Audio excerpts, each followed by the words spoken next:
Kuya, matagal mo nang alam? Siyempre. Hindi mo ba alam? Paano ko malalaman? Ngayon ko lang unang nakita ang mukha niya. Hindi mo pa ba ipinakita sa kapatid mong babae ang mukha mo? Hindi ko pa akala ko matagal mo nang sinabi sa kanya. Akala ko ipinakita mo na sa kanya. Q. Mas mabuti pang pag-usapan na lang natin ang dinastyang mamamatay tao. Jitse, yon mula sa pormasyon ngayon, makikita nating ang lakas ng dinastyang mamamatay tao ay hindi lang ganyan. Kung gusto nating ayusin ito, kailangang tipunin ang lakas ng buong Yan Huang.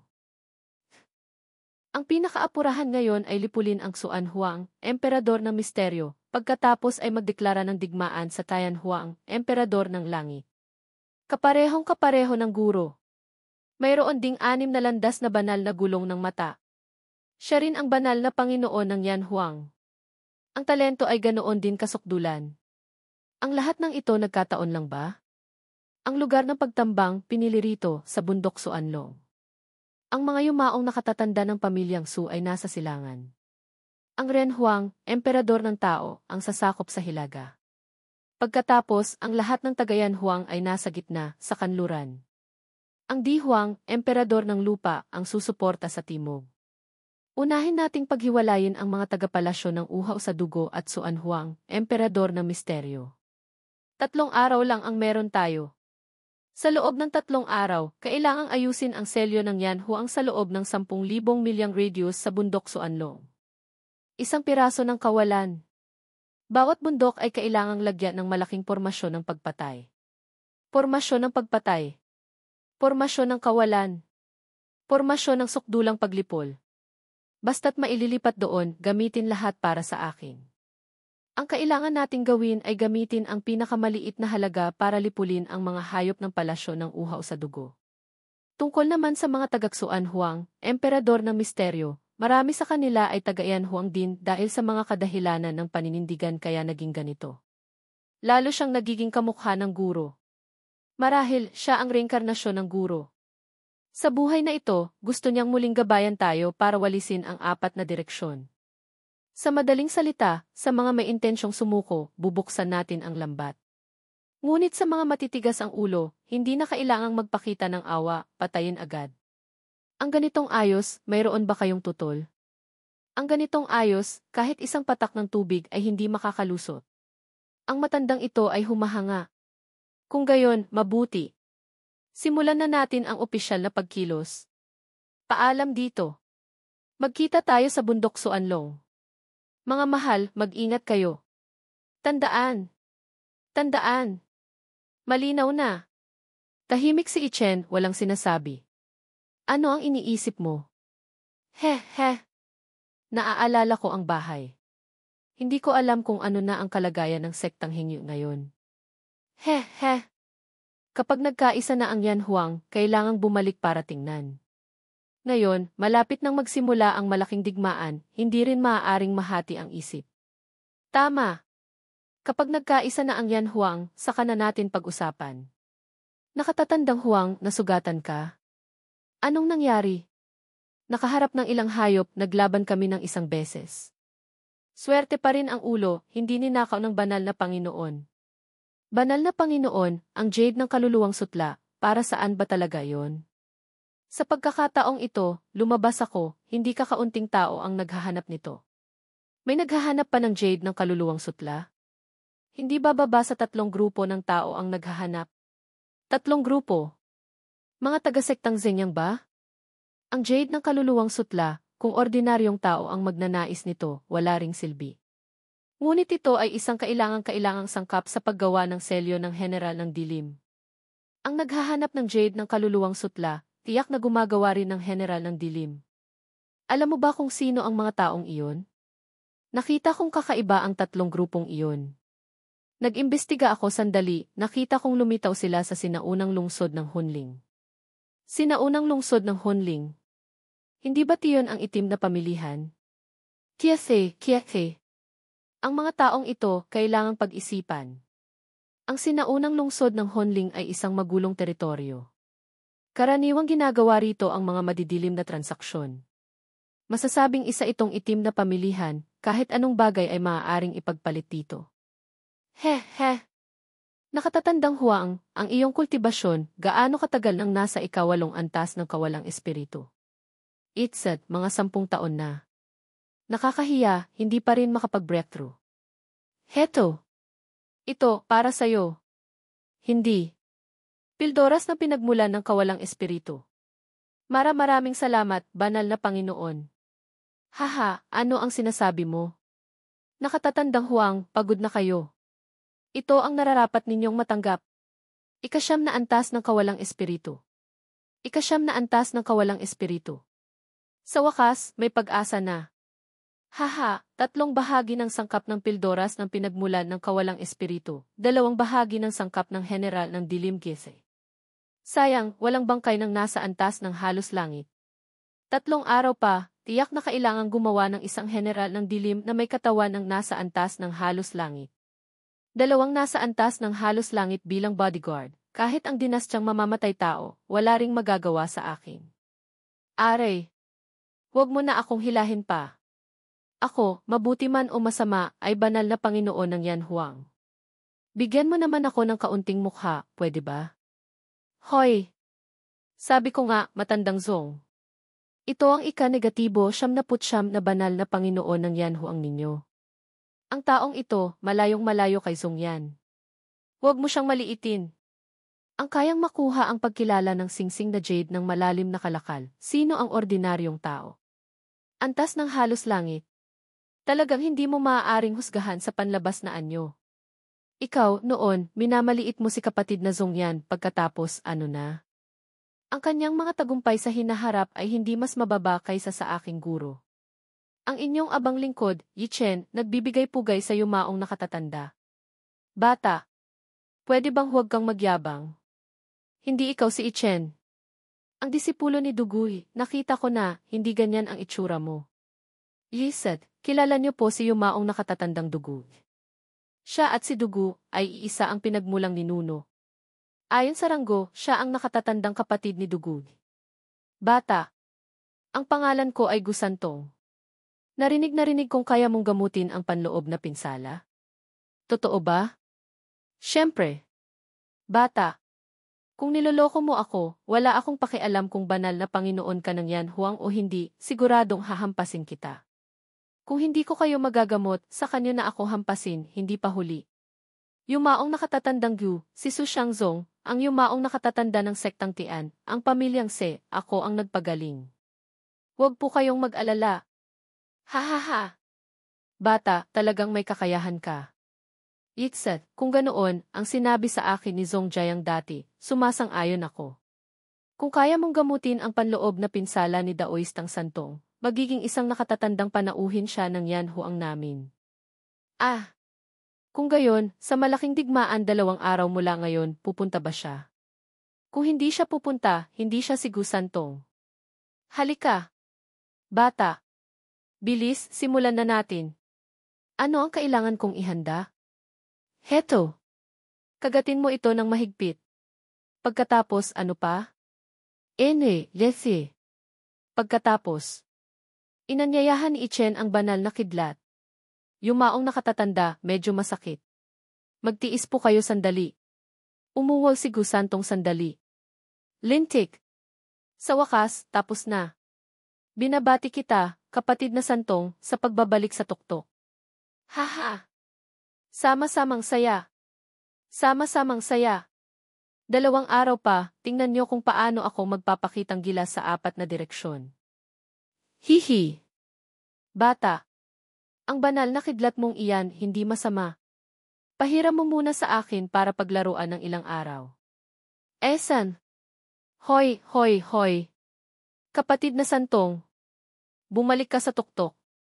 Ito ay isang masayang pangyayari. Uminom tayo ng ilang baso para magdiwang. Banal na Panginoon, sumunod ka sa akin. Dadalhin kita sa isang lugar. Saan? Kapatid na Santong. Uminom tayo ng alak. Uminom ng alak. CJ. Hoy. Sabi ko nga, bata. Mamaya, hahanapin kita. CJ. Saan tayo pupunta? Yumaong nakatatanda, kapag nakarating ka na, malalaman mo. Unahin mo na lang sumunod. Ang matandang iyon, nang hihiram ng gamit, hindi na ibabalik. Ano ng lugar to? Mukhang napakaraming nakakatakot na selyo ang nakaayos. Siyempre, dahil ang lugar na ito ay ang bawal na lupain ng Yan Huang. Bawal na lupain ng Yan Huang. Dati, bakit hindi ko narinig na binanggit niyo ito ni Yumaong nakatatandang Zhong Jiang? Dahil dati, wala ka pang karapatang pumasok. Yiset, ibig sabihin, ngayon, sapat na ang aking karapatan? Ang dami mong satsat. Bilis, ilagay mo ang iyong kamay sa batong pintuan, pagkatapos ay pakawalan mo ang lakas ng iyong kaluluwa. Bumukas ang pintuan ng bawal na lupain. Pumasok na tayo. Umaasa akong ang tao sa loob ay makakakuha ng pagkakataon. Makakakuha ng pagkakataon? May kayamanan pa ba sa loob? Haha, kayamanan, meron. Tingnan natin kung may ganito kang kapalaran. Kailangang meron. Hihihi. Ang swerte ko, palaging napakaganda. Isad, hindi ka papasok. Ang bawal. Nalupain ng Yan Huang, mula nang itatag ang Yan Huang hanggang ngayon, tanging ang banal na Panginoon ng Yan Huang lang ang maaaring pumasok. Ang iba, kapag pumasok, mamamatay. Hindi ako banal na Panginoon, hindi ako makakapasok. Umaasa akong makukuha mo ang pagkilala ng mga banal na Panginoon ng Yan Huang sa bawat henerasyon. Ay, lintik. Bakit ang daming batong estatwa? Ang ika-78 na banal na Panginoon, si Zhongyan. Ang ika-76 na banal na Panginoon, si Yin Chen. Ang ika-75 na banal na Panginoon, si Feng Xi. Ang ika-74 na banal na Panginoon, si Chu Tiangco. Wala bang ika-77 na henerasyon? Ang ika-77 na banal na Panginoon ng Yan Huang, siguro siya ang guro ni na Zhong Jiang at Hong Chen Xiao. Siya hindi pa siya nakapunta sa bawal na lupain ng Yan Huang na ito. O hindi siya gumawa ng estatwa rito. Ito ang batong estatwa ng Yan Huang. Ang inyong abang lingkod, si I Chen, ang ika-79 na banal na Panginoon ng Yan Huang, nagbibigay pugay sa Yan Huang. Tahimik pa rin ang malaking batong estatwa. Ha? Bakit walang reaksyon? Sa tuktok ng malaking bato, lumitaw ang isang apoy, pagkatapos ay sinindihan ang mga bato ng mga yumaong banal na Panginoon. Si Hong Chen Xiao, sa labas, ay napansin din ang kakaibang pangyayari. Serye ng mga bituin ang lumitaw sa itaas ng bawal na lupain. May 77 na banal na Panginoon ng Yan Huang ang kumilala sa akin. Naaalala ko noon, ang mga banal na Panginoon ng Yan Huang sa bawat henerasyon na kumilala kay Zhongyan ay 30 ilan lang. Ang batang ito, napakatindi. Guro, ang 77 na bituing iyon, ano ang ibig sabihin? Isang bituin ay kumakatawan sa isang banal na Panginoon ng Yan Huang. Kapag may isang banal na Panginoon ng Yan Huang na kumilala sa banal na Panginoon ng henerasyong ito, sisindi ang isang bituin. Ang mga banal na Panginoon ng Yan Huang namin sa bawat henerasyon, walang sinuman ang hindi isang bayani, kilala sa dakilang Chu. Ang pagpapakuha sa kanila na kilalanin ang isang tao ay hindi simpleng bagay. Sa kasaysayan ng Yan Huang namin, ang banal na Panginoon na may pinakamaraming bituing sumindi ay hindi pa rin umabot sa kalahati. Boom! 77 na bituin. Kung gayon, ang banal na Panginoon natin ay masyadong matindi. Itsid, mga yumaong nakatatanda kayo ano ang ibig sabihin nito. Ang apoy sa malaking batong estatwa ay lumipad patungo kay Chen, pagkatapos ay dumiretso sa kanyang noo. Ito. Apoy ng kaluluwa. Serye ng iba pang apoy ng kaluluwa ang lumitaw, pagkatapos ay patuloy na lumipad papasok sa katawan ni Chen. Humihingal si Chen sa sandaling ito. Kapatid na babae, ang banal na Panginoon, ano na ang kalagayan niya? Dati, hindi pa ako nakaranas ng ganitong sitwasyon. Hindi rin ako sigurado. Tama. Umaasa akong makakayanan niya ang paglilinis ng apoy ng kaluluwa. Umupo si Chen para magnilay-nilay, pagkatapos ay umangat ang kanyang kaluluwa sa antas ng langit. Isang maningning na liwanag ang direktang sumikat sa kalangitan. Nilikha. Tunay ngang nilikha.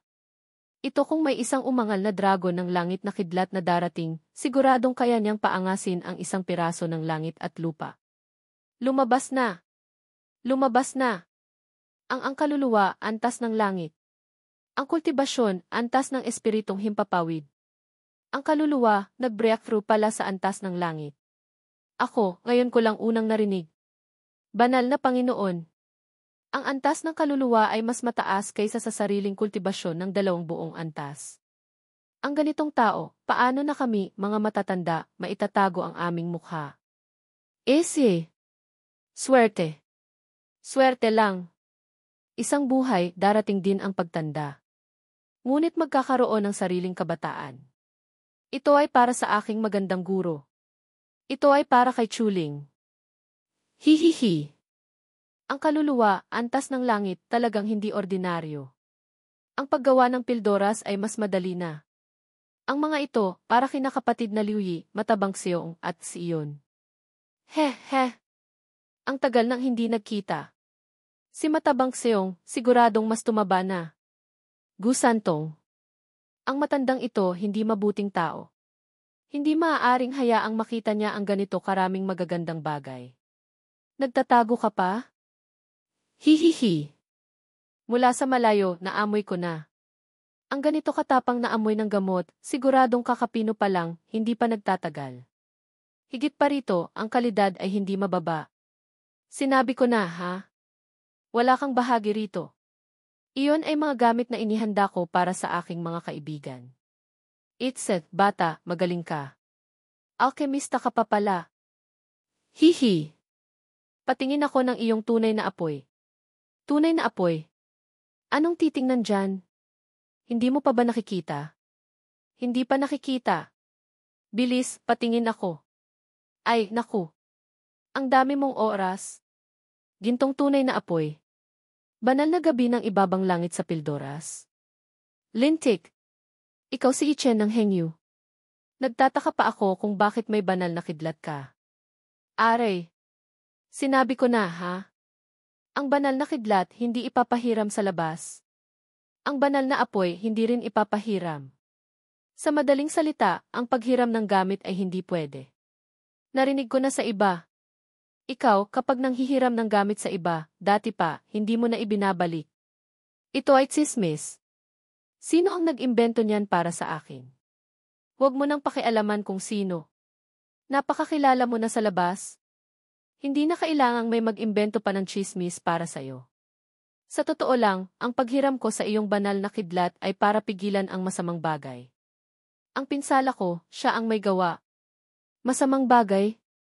Totoo ba yan? Ang manloko, tamaan ng kidlat. Pwede ba?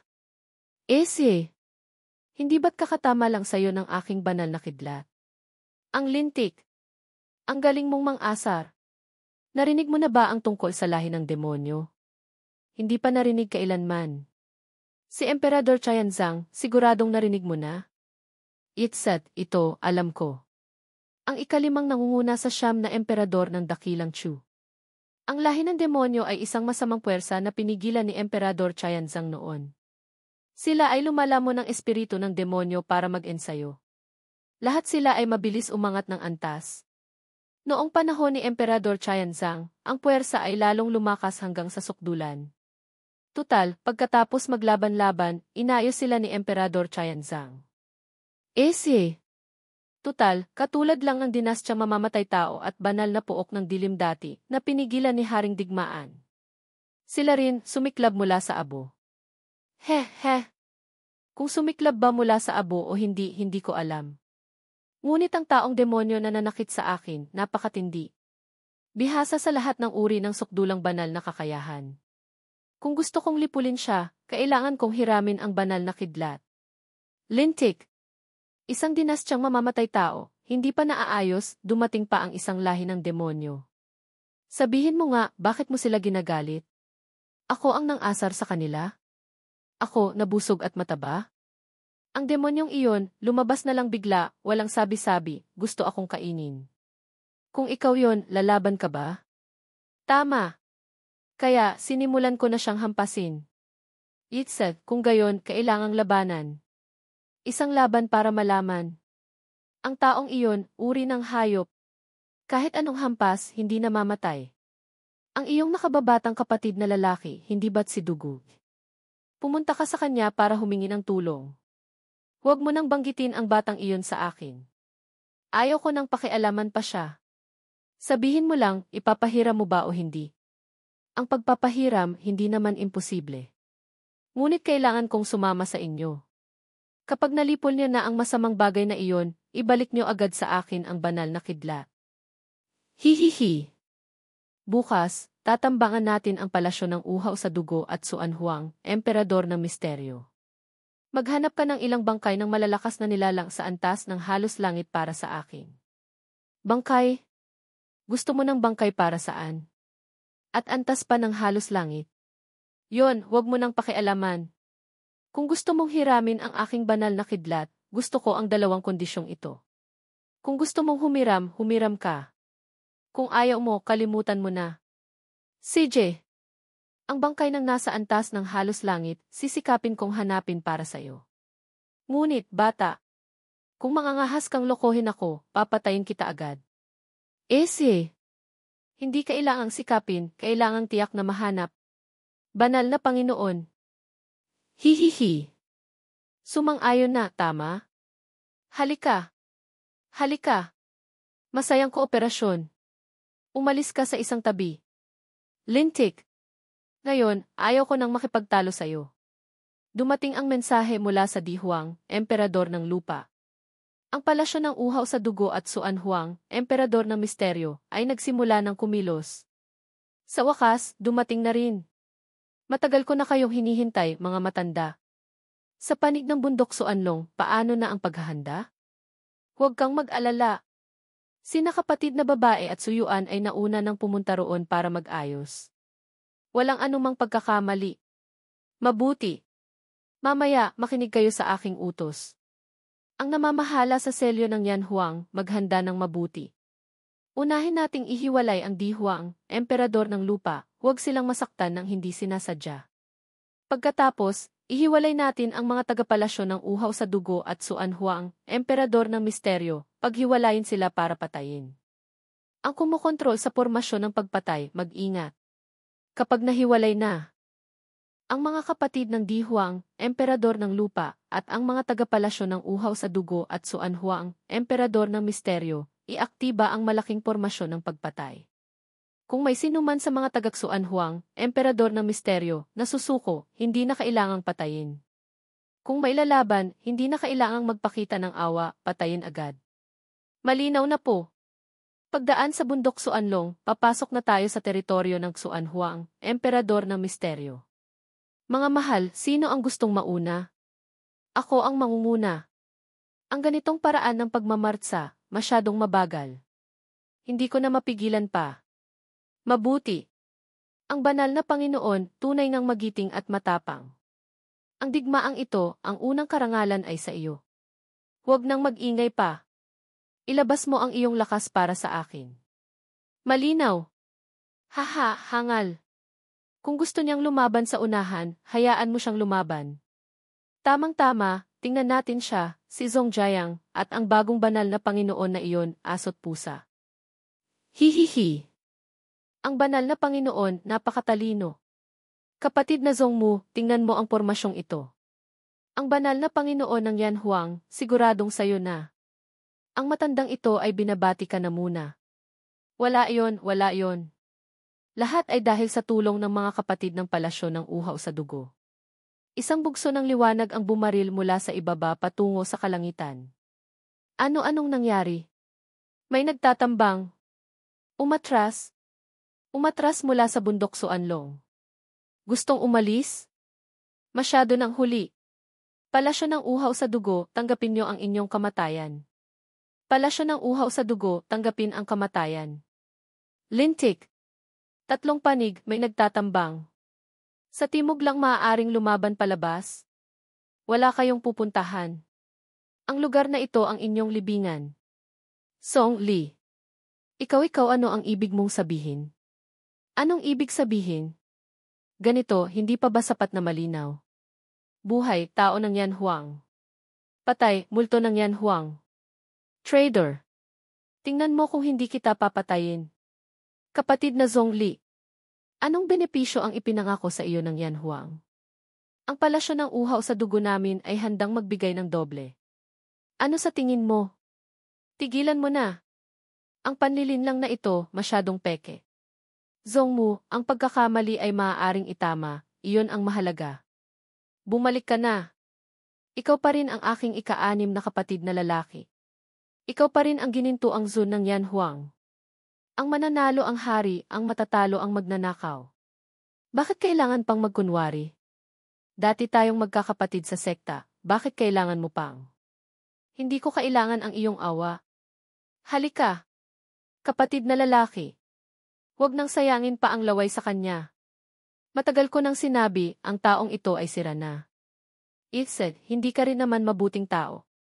Sa mundong ito, saan may ganito kagandang bagay? Akala mo ba, kapag nalipol mo ang Yan Huang, patatawarin ka ng palasyo ng uhaw sa dugo? Huwag mo akong sermonan. Hindi ito ang unang beses na nagsasabuatan kayo para atakihin ako ng mag-isa. Kung gusto mong lumaban, halika. Galit na galit si Zhongmu. Zhongmu. Umalis ka, nanay mo. Si. Hindi ba't sabay-sabay na atake? Dati hindi pa ba nangyari? Mga mahal, sa magkabilang panig, pareho tayong may 4 na nasa antas ng halos langit. Kung talagang magsisimula na ang digmaan tayo, kahit matalo, ang Yan Huang mo ay tiyak na dumanas ng matinding pinsala. Hindi kaya mas mabuti pang dahan-dahan tayong mag-usap?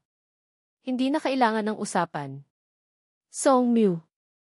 Ako, sa ngalan ng banal na Panginoon ng Yan Huang, ay bibigyan ka ng huling pagkakataon. Kung susuko ka, mabubuhay ka. Kung lalaban ka, mamamatay ka. Ichen. Si. Akala mo ba takot akong mamatay? Mga kapatid ng Xuan Huang, emperador ng misteryo, kayo naman? Susuko o magpapatuloy sa paglaban? Siya ang ika-negatibo 79 na banal na Panginoon ng Yan Huang namin. Tayo sino ba talaga ang dapat nating pakinggan? Mamatay kung mamatay.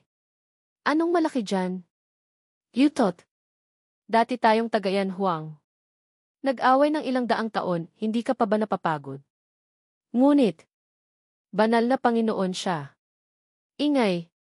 Ako ang banal na Panginoon ng Xuan Huang, emperador ng misteryo. Gusto niyo bang magrebelde lahat? Magrebelde? Zhongmu. Ang nagre-rebelde ay ikaw. Ito ang banal na gamit ng Yan Huang. Ang nagsusuot ng singsing na ito ang banal na Panginoon ng Yan Huang. Ayon sa utos ng mga ninuno sa bawat henerasyon, ang mga taga-Yan Huang ay susunod sa banal na Panginoon ng Yan Huang. Ikaw, kumikilos ng padalos-dalos, nagtatatag ng sariling kapangyarihan, nakikipagsabuatan pa sa palasyo ng uhaw sa dugo para atakihin ang Yan Huang. Isang bagay lang na ito, sapat na para hatulan ka ng kamatayan. Napakunot noon na naman ang matanda. Bibigyan ko kayo ng huling pagkakataon. Sa sandaling ito, kung susuko kayo, kayo pa rin ay taga-Yan Huang. Ang mga pagkakamaling nagawa nyo, hindi ko na pagtutuunan ng pansin. Ngunit kung magpapatuloy kayo sa paglaban, ang bundok Xuanlong na ito ang inyong libingan. Kayo, kahit mamatay, dadalhin nyo ang pangalan ng traidor. Ito ano na ang gagawin natin ngayon? Ako susuko ako. Gusto kong umuwi. Ako rin. Talagang naghahanap ng kamatayan. Sino mang mangahas na magtraidor sa akin, ito ang kahihinatnan. Ang puso mo, Zhongmu, kinain na ba ng aso?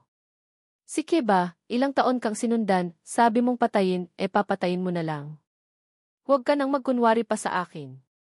Ang magtraidor sa akin, dapat mamatay. Ang pagtraidor mo sa Yan Huang, hindi ba't dapat ka ring mamatay? Ano pa ang hinihintay nyo? Hindi pa kayo bumabalik?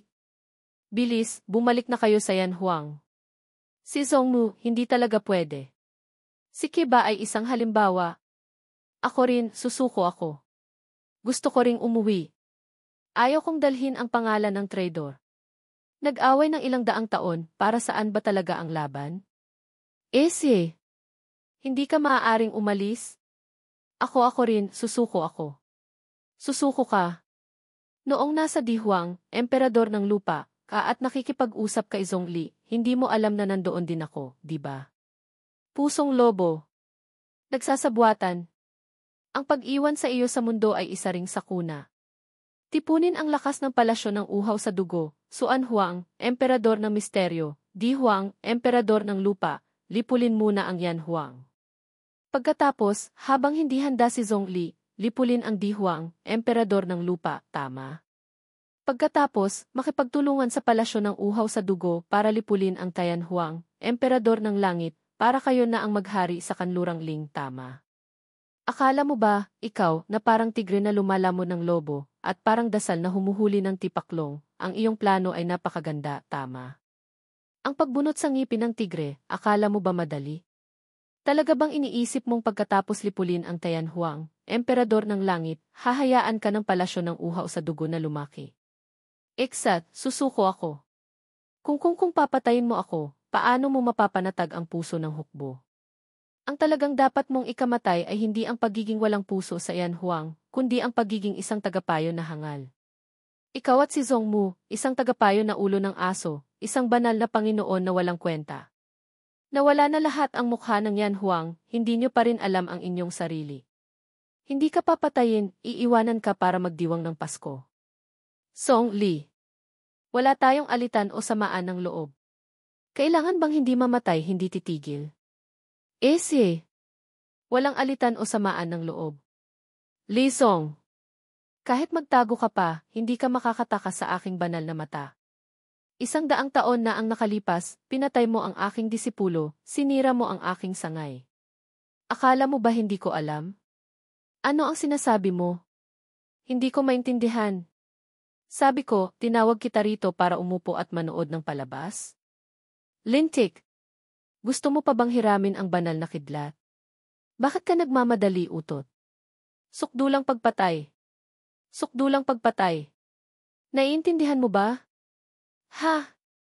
Kung gayon, huwag mong sirain ang kanilang katawan, ha? Kung masisira, hindi ko na kailangan. Isang malakas na pagsabog ang yumanig. Gusto mo pang tumakbo? Manatili ka rito para sa akin. May isa pa. Tinamaan ng isang espada mula kay Gusantong ang matanda. Halos-halos antas ng langit. Isang bangkay. Unang natanggap na gamit. Heto.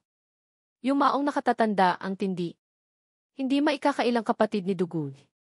Ang espadang iyon kanina, napakaganda. Pangalawang pagsabog ang naganap.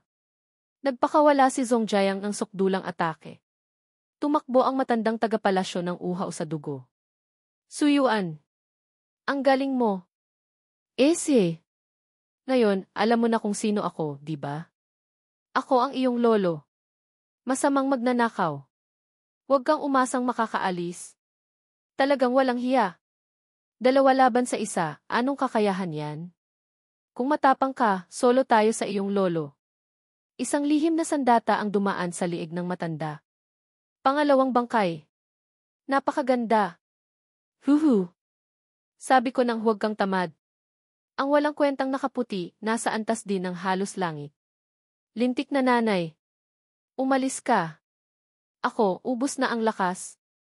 Isang nasa antas ng halos langit, hindi pa rin sapat. Lintik. Akala mo ba madaling patayin tulad ng pagpatay sa 2 manok? Hihihi. Mas marami, mas maganda. Ikaw, tulungan mo akong ayusin ang walang kwentang nakaputing damit na iyon. Ililibre kita ng manok. Kung gusto mong ayusin, ikaw ang umayos. Hindi ko ka. Lola mo. Nanghiram lang ng kaunting gamit, hindi naman kailangang abusuhin ng ganito, di ba? Ang pumatay sa iyong disipulo, si Zhongmu ang nag-utos sa akin. Hanapin mo siya. Walang kinalaman sa akin. Noong panahong iyon, si Zhongmu ay nakakulong sa kapatagan ng Chijia ng aking nakababatang kapatid na babae. Hindi talaga siya maaaring mag-clone. Ang dami mong satsat. Tigilan mo na ang pagdadahilan. Isang hiwa ng espada ang lumipad mula sa malayo. Walang kwenta. Naisip mo na ba kung paano ka mamamatay? Pagbagsak niya, sinaksak siya ni Ichen ng 1 beses. Tingnan mo ang itsura mong hangal. Siguradong wala ka pang naiisip na magandang paraan para mamatay. Mas mabuti pang tulungan na kita. Sukdulang pagpatay? Yumaong nakatatanda, ang ulo ng walang kwentang ito, iwanan niyo na sa akin, pwede ba? Siyempre. Banal na Panginoon, malaya kayo. Antas na kultibasyon, espiritong himpapawid. Isang espada, sukdulang pagpatay sa isang nasa antas ng halos langit. Ang bagay na ito, kakarating mo lang kaya hindi mo alam. Hindi ito bagong bagay. Ilang araw lang ang nakalipas, pumatay na ng isa ang banal na Panginoon. Ganito, masyadong matindi. Lintik. Ang batang ito, medyo hamak, pero ang mga pamamaraan niya, talagang hindi ordinaryo. Hoy! Sabi ko nga, matandang Zong. Paano mo naloko ang batang ito para pumunta sa Yan Huang? Ang mga tagumpay ng batang ito sa hinaharap, hindi ito maikukumpara sa Yan Huang.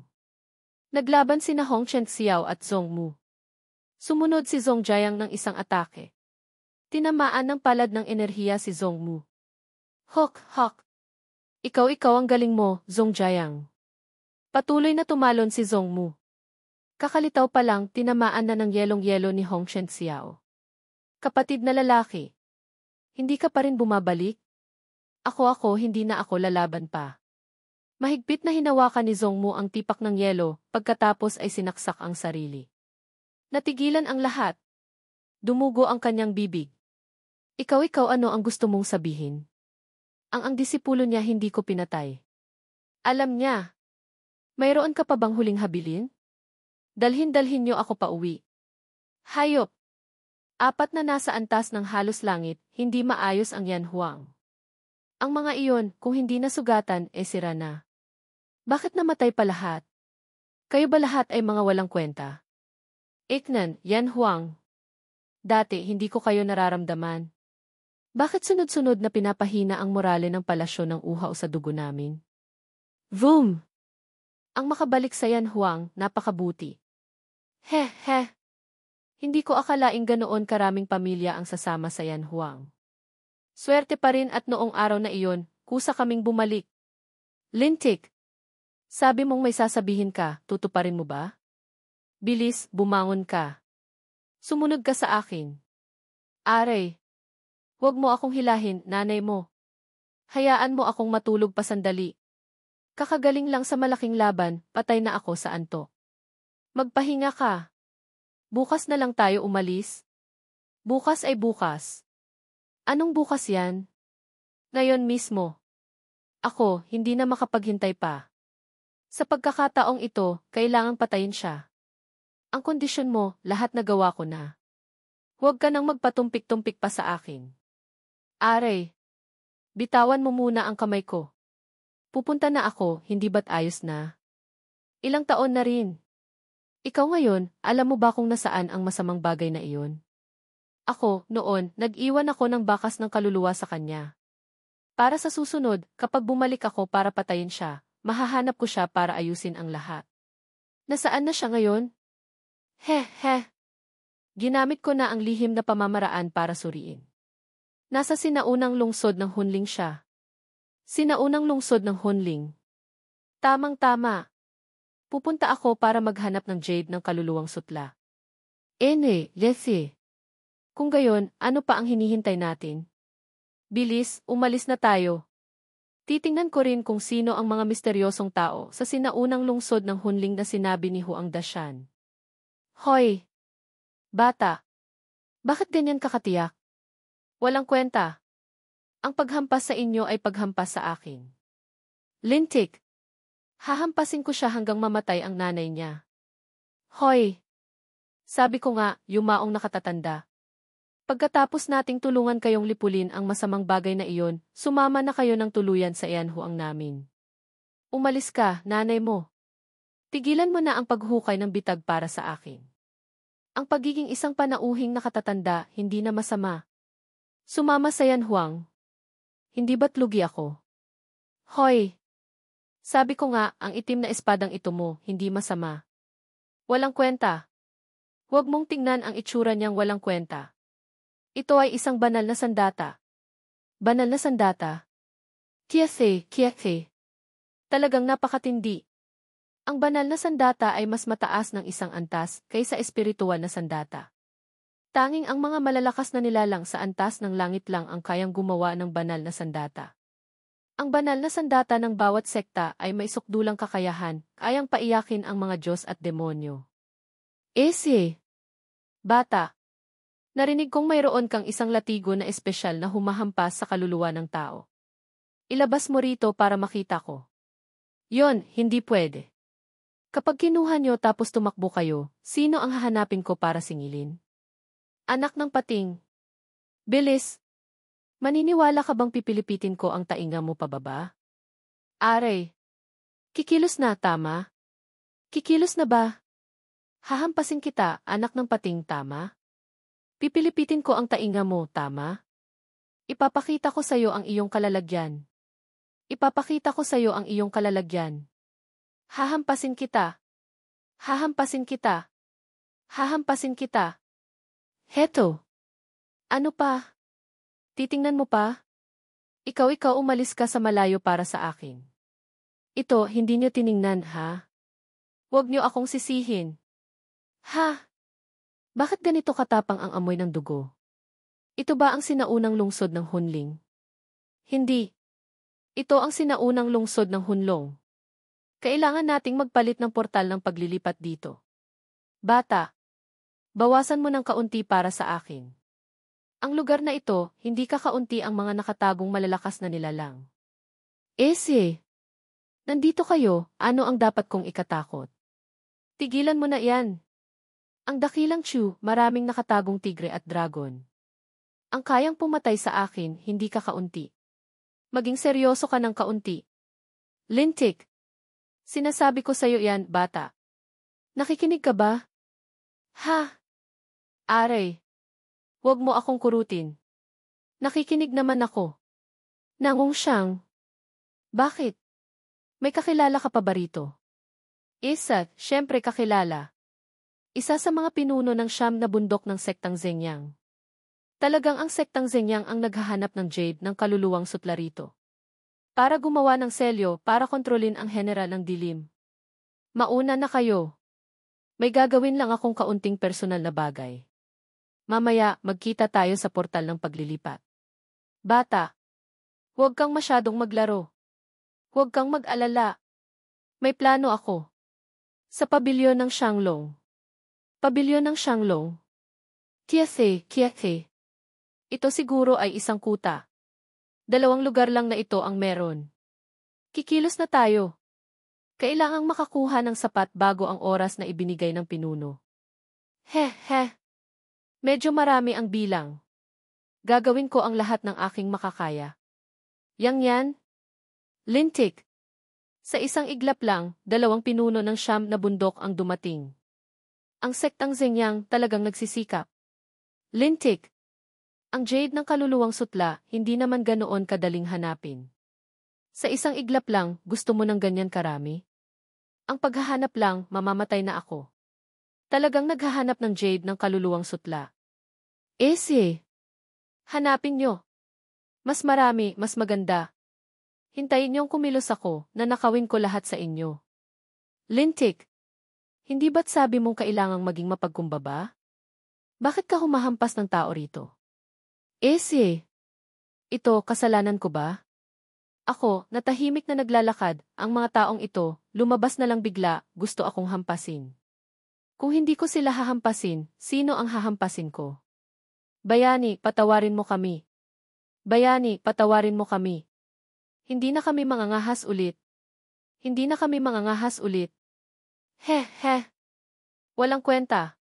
Kung may ganito kang kakayahan, bakit hindi ka magdala ng ilang matitinding tao para sa Yan Huang, mas maganda pa? Ang pakikipag-away sa iba rito, talagang saludo ako sa'yo.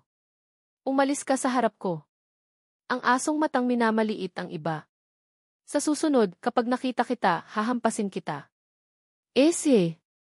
Kung magdadala pa ako ng isang nasa antas ng halos langit para sa Yan Huang, ang banal na kidlat mo, maaari mo bang ipahiram sa akin ng 2 pang araw para paglaruan? Siyempre. Kahit hindi siya kasing lakas ko, nasa antas pa rin siya ng halos langit. Hindi bababa sa mas malakas siya kaysa sa matandang iyon ng pamilyang Su. Haha, kung gayon, sige. Kapag nahanap mo na ang tao, saka na natin pag-usapan. CJ. Lintik. Bakit ganito kaloko? Nagkamali ka ba ng paglipat ng lugar? Paano magkakamali? Nasa unahan na. Ibigay mo sa akin ang banal na kidlat. Sa unahan, bangin ba? Hindi kaya ang taong iyon ay nasa bangin? Hintayin mo ako rito. Lintik. Tumalon ka ng direkta. Kiafe. Hindi ko akalaing ang ganitong bangin ay nagtatago ng ganito kalakas na nilalang.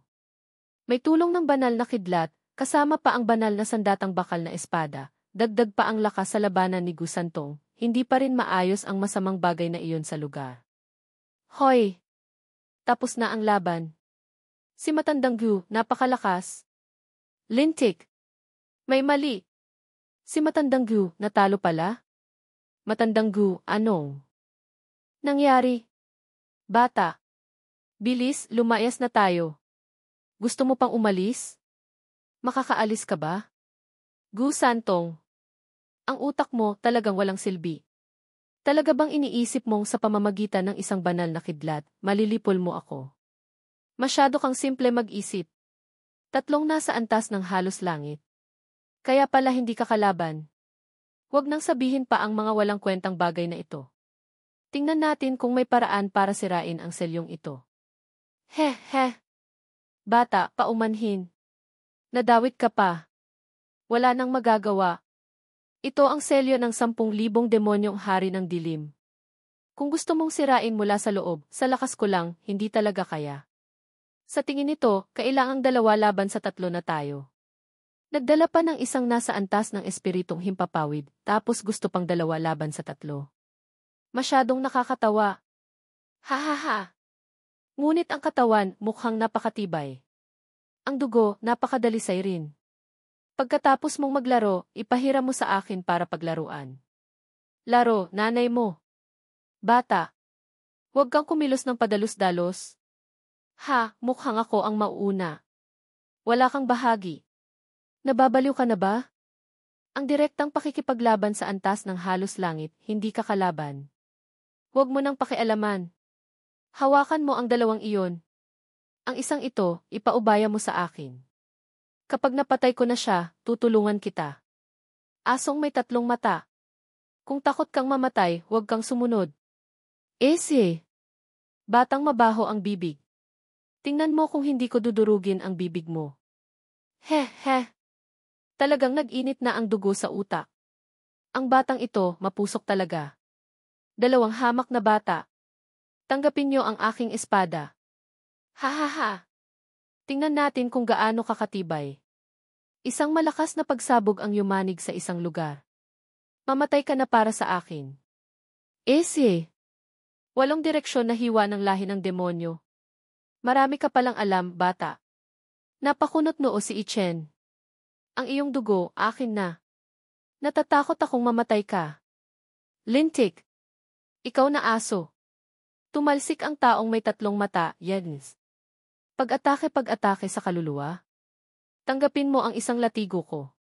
Talagang naghahanap ng sariling kamatayan. Tinamaan si Ichen ng palad, tumalsik sa pader na bato. Bata. Kung hindi kita dudurugin, mahihirapan akong alisin ang galit sa aking puso. Mamatay ka na. 2 pang braso ang sumunggab sa kamay ng taong may 3 mata. Hindi ba't napakatindi mo? Nakaayos ka na ba ng 2 nasa antas ng halos langit? Lintik. Buti na lang, pagkatapos ng laban sa Xuan Huang, emperador ng misteryo, hindi ako nagtamad, gumawa pa ako ng isang general ng dilim. Kung hindi ngayon, hindi ako makakapagyabang. General ng dilim. Umupo si Chen sa damuhan pagkatapos ay nag-utos ng atake. 2 general ng dilim ang nakatanggap ng utos, pagkatapos ay sinuntok ang taong may 3 mata. 2 silang sumuntok sa magkabilang gilid, pagkatapos ay nagpakawala ng 2 sipa. Umatras ng ilang hakbang ang taong may 3 mata. Bawat isa, isang sandata. Patayin niyo siya para sa akin. Paglingon, talagang hindi na makilala ang 3 ina. Isang nagpakawala ng palad, isang nagpakawala ng espada. Magaling! Patayin niyo siya para sa akin. Patayin niyo siya. Si Matandang Gu, hindi na makakatagal pa. Heh. Malapit na. Inilabas ni Ichen ang katawang dao ng demonyong landas. Bilis, magpakita ka. Demonyong landas? Pati. Isang ki nagiging 3 dalisay, katawang dao. Ikaw. Bago pa makapagsalita, tinamaan na naman ng isang espada. Kasama pa ang tatlong sipa. Sumubsob ang binatang may tatlong mata. Ikaw kanina, ano ang sinabi mo? Kung hindi kita dudurugin, mahihirapan kang alisin ang galit sa iyong puso, tama? Kung gayon, durugin mo na. Ang taong may tatlong mata, sumigaw sa sakit. Matanda! Hindi ka pa ba mamamatay? Ha ha ha! Gu Santong. Sa susunod na buhay, maging matalino ka ng kaunti. Huwag mong galitin ang taong hindi mo dapat galitin. Talagang ginalit mo ang taong hindi mo dapat galitin. Ikaw hindi ka pala namatay? Mamatay, nanay mo. Ako, tao. Basta-basta ka nalang utot. Hamak na bata. Naghahanap ka ng kamatayan? Gumuho na ang selyo. Isang nasa antas ng espiritong himpapawid lang, paano niya nasira ang tatlong matang demonyong hukbo? Haha, hindi ba't sinabi ko na kanina? 2 laban sa 3. Halika. Pulang buhok. Sandali. Ang taong ito iwanan mo sa akin. Ang babaeng iyon, sayo na. Hindi ako lumalaban sa babae. Tigilan mo na yan. Naayos mo na ba ang taong may tatlong mata? Siguradong kaya mong ayusin ang hayop na yon. Ngayon, walang tutulong sayo. Mamatay ka na para sa akin, hangal. Mag-isa, kaya pa rin kitang patayin. Listen, munting kapatid na babae, makipaglaro ka sa akin. Gustong makipaglaro? Tingnan mo muna ang mukha mo. Ang lambot-lambot. Panahon na ba ng paglalandi, dapat nang magpakapon. Kung saan-saan ka lumalandi, walang humahampas sayo. Kung talagang hindi mo na makayanan, hahanap ako ng kalbong ulo para ipare sayo. Ang taong may tatlong mata, pinatay ko na. Walang sinumang ipapare sayo, tama? Munting hayop. Papatayin kita, ipapakain sa aso. Inaktiba ni Ichen ang sinaunang banal na paglalakbay. Hoy, huhu. Gusto mong maghanap ng aso para ipares? Ha ha ha. Munting hayop. Tumigil ka para sa akin. Tumigil, nanay mo. Babaeng hamak. Mas mabuti pang huwag mo akong habulin. Salamat sayo. Kung hahabulin mo pa ako, babae ka man, hahampasin pa rin kita. Munting hayop. Kung matapang ka, huwag kang tumakbo. Malaking digmaan, 300 laban sa lola mo. Haha, ang lakas sa labanan, mas matindi kaysa sa taong may tatlong mata. Ngunit ang utak, hindi masyadong maganda. Kaunti lang. Takbo. Hahayaan kitang tumakbo. Nagpakawala ang babae ng isang tumpok ng itim na apoy. Lintik. Ano ba tong demonyong bagay na to? 7 bituing apoy ng demonyo. Habulin ang kaluluwa, agawin ang buhay. Siya, para sa akin. Ese. Talagang wala kang utak. Ang patay na pormasyon ng tatlo ninyo kanina, hindi man lang ako napigilan. Ang sirang pormasyong ito mo, sa tingin mo, gaano katagal makakatagal? Sapat na para patayin ka. Hangin, ulan, kidlat, apoy. Maghanda para sa isang tiyak na pagpatay. Isang palad ng enerhiya ang lumipad mula kung saan. Tinamaan ang babae at umungol. Esa, yesam. Paglingon, nakita ang isa pang babae. Sino ba to? Magaling. Nag-usap muna bago dumating, tama? Halika. 2 mag-asawa, sabay kayong sumugod. Papatayin ko kayong lahat. Talagang naghahanap ng kamatayan. Kiyafe. Ang mga babae ngayon, lahat ba ganyan katindi? Ang dugo ng taong ito. Ginamit ng babaeng nakapula ang kanyang kamay para salagin ang espada. Ang bibig hindi malinis. Dapat hampasin. Pangit. Dapat hampasin. Pangit na nga, lumalabas pa para manggulo. Dapat hampasin. Lintik. Ang babaeng ito hindi rin mukhang mabuting tao. Mas mabuti pang umalis na muna ako. Nasaan na ang tao? Babaeng hamak. Papatayin kita. Lumabas ka. Nakakainis. Ese. Nasa kamay ni Matandang Gu ang banal na kidlat. Ang pag-aayos sa pulang buhok, siguradong walang problema. Habang nandito pa, aayusin ko muna ang matandang tagasektang Zengyang. Kukuha pa ako ng kaunting jade ng kaluluwang sutla, gagawa ng ilang general ng dilim, hindi ba't napakaganda noon? Ese, anong tunog yon? Ay, lintik. Ano to? Isang malaking kamay ang bumagsak. Phew, phew. Lintik. Sino na naman to? May galit ba sa akin? Ha? Ikaw pala? Yung maong nakatatanda. Iniligtas mo ako tapos hinahampas mo ako. Ano ang ibig sabihin nito? Maging masunurin ka, sumunod ka sa akin. Maiiwasan mo ang maraming paghihirap. Sino ka ba para sundan kita? Sumunod ka sa akin, malalaman mo rin. Sabihin mo. Kusang sumunod sa akin o itatali kita.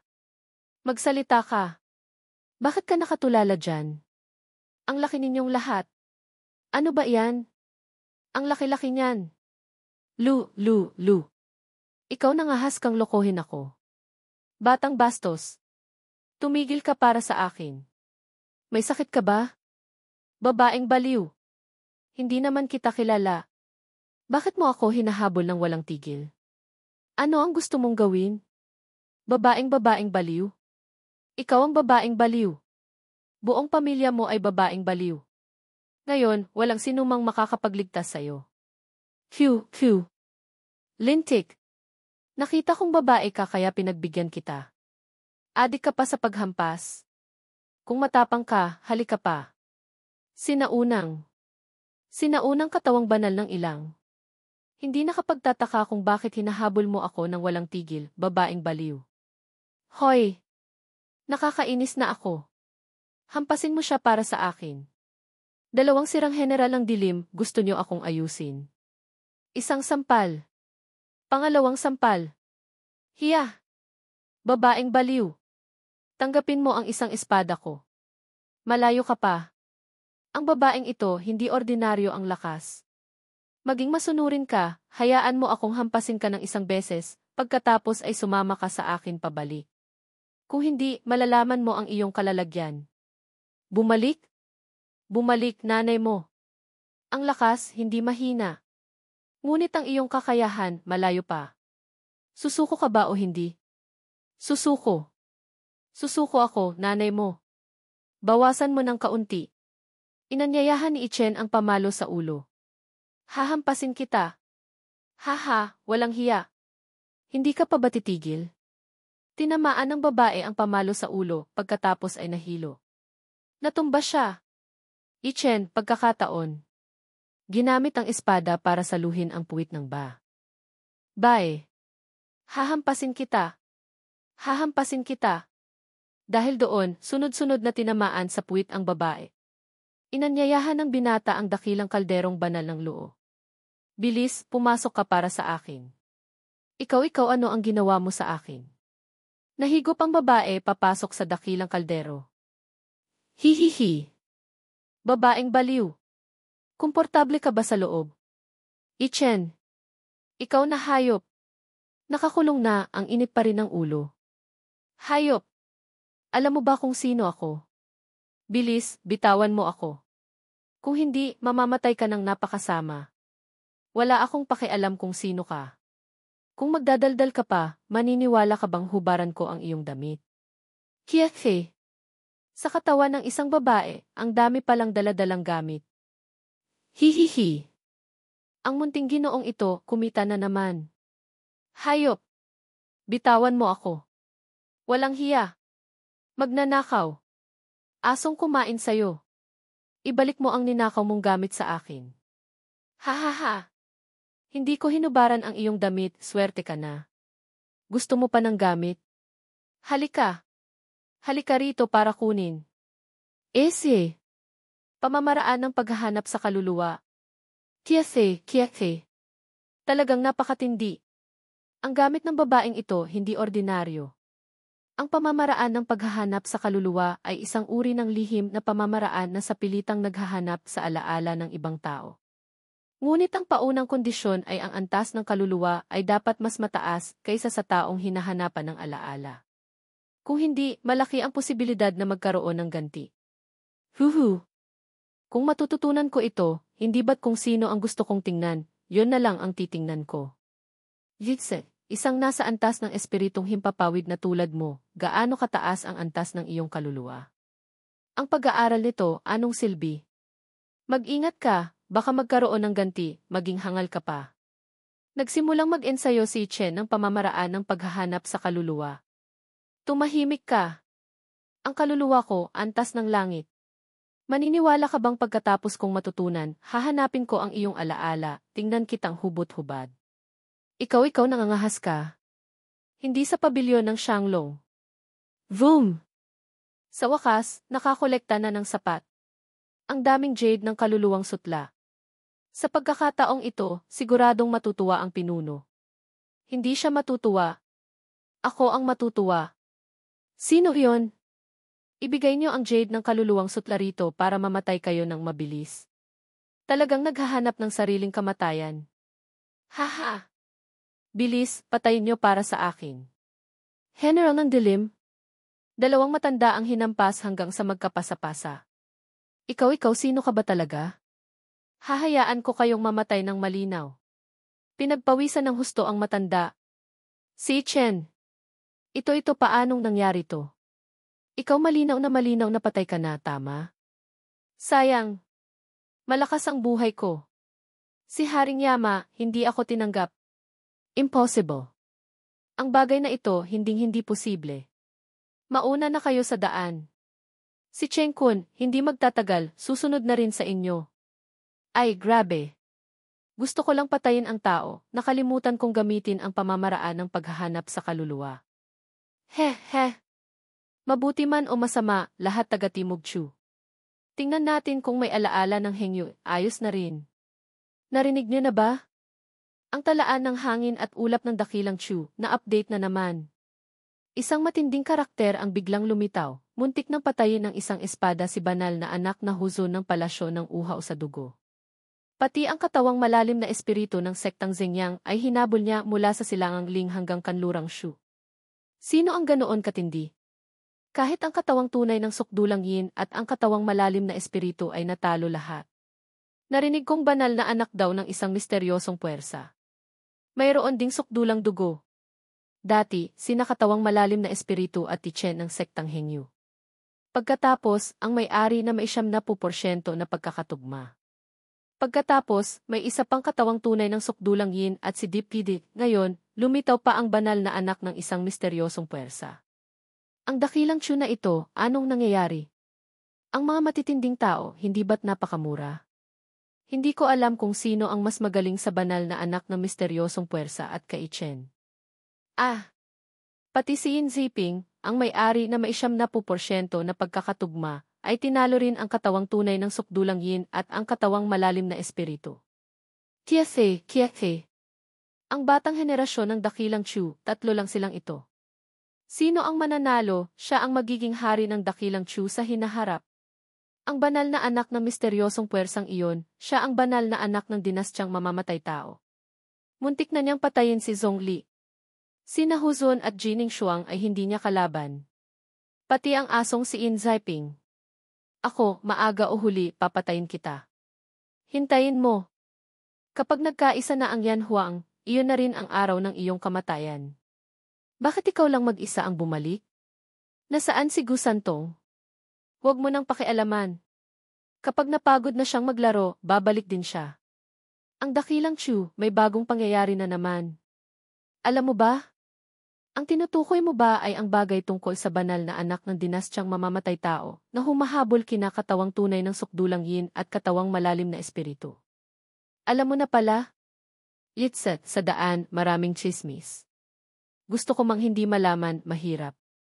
Ngayon, sa batang henerasyon ng dakilang Chu, ang kayang kalabanin siya ay ikaw lang at si In Ziping, ang may-ari na may 70% na pagkakatugma. Kailangan mong mag-ingat. Ang kanyang kultibasyon ay mas mataas kaysa sayo.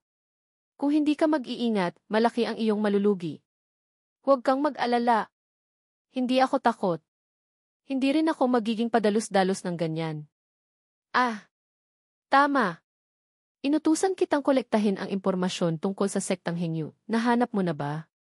Kulang pa ng kaunti. Aray. Ang tagal na, ang network ng impormasyon ng Ren Huang, emperador ng tao, hindi kaya hindi pa ganap na nakakabawi.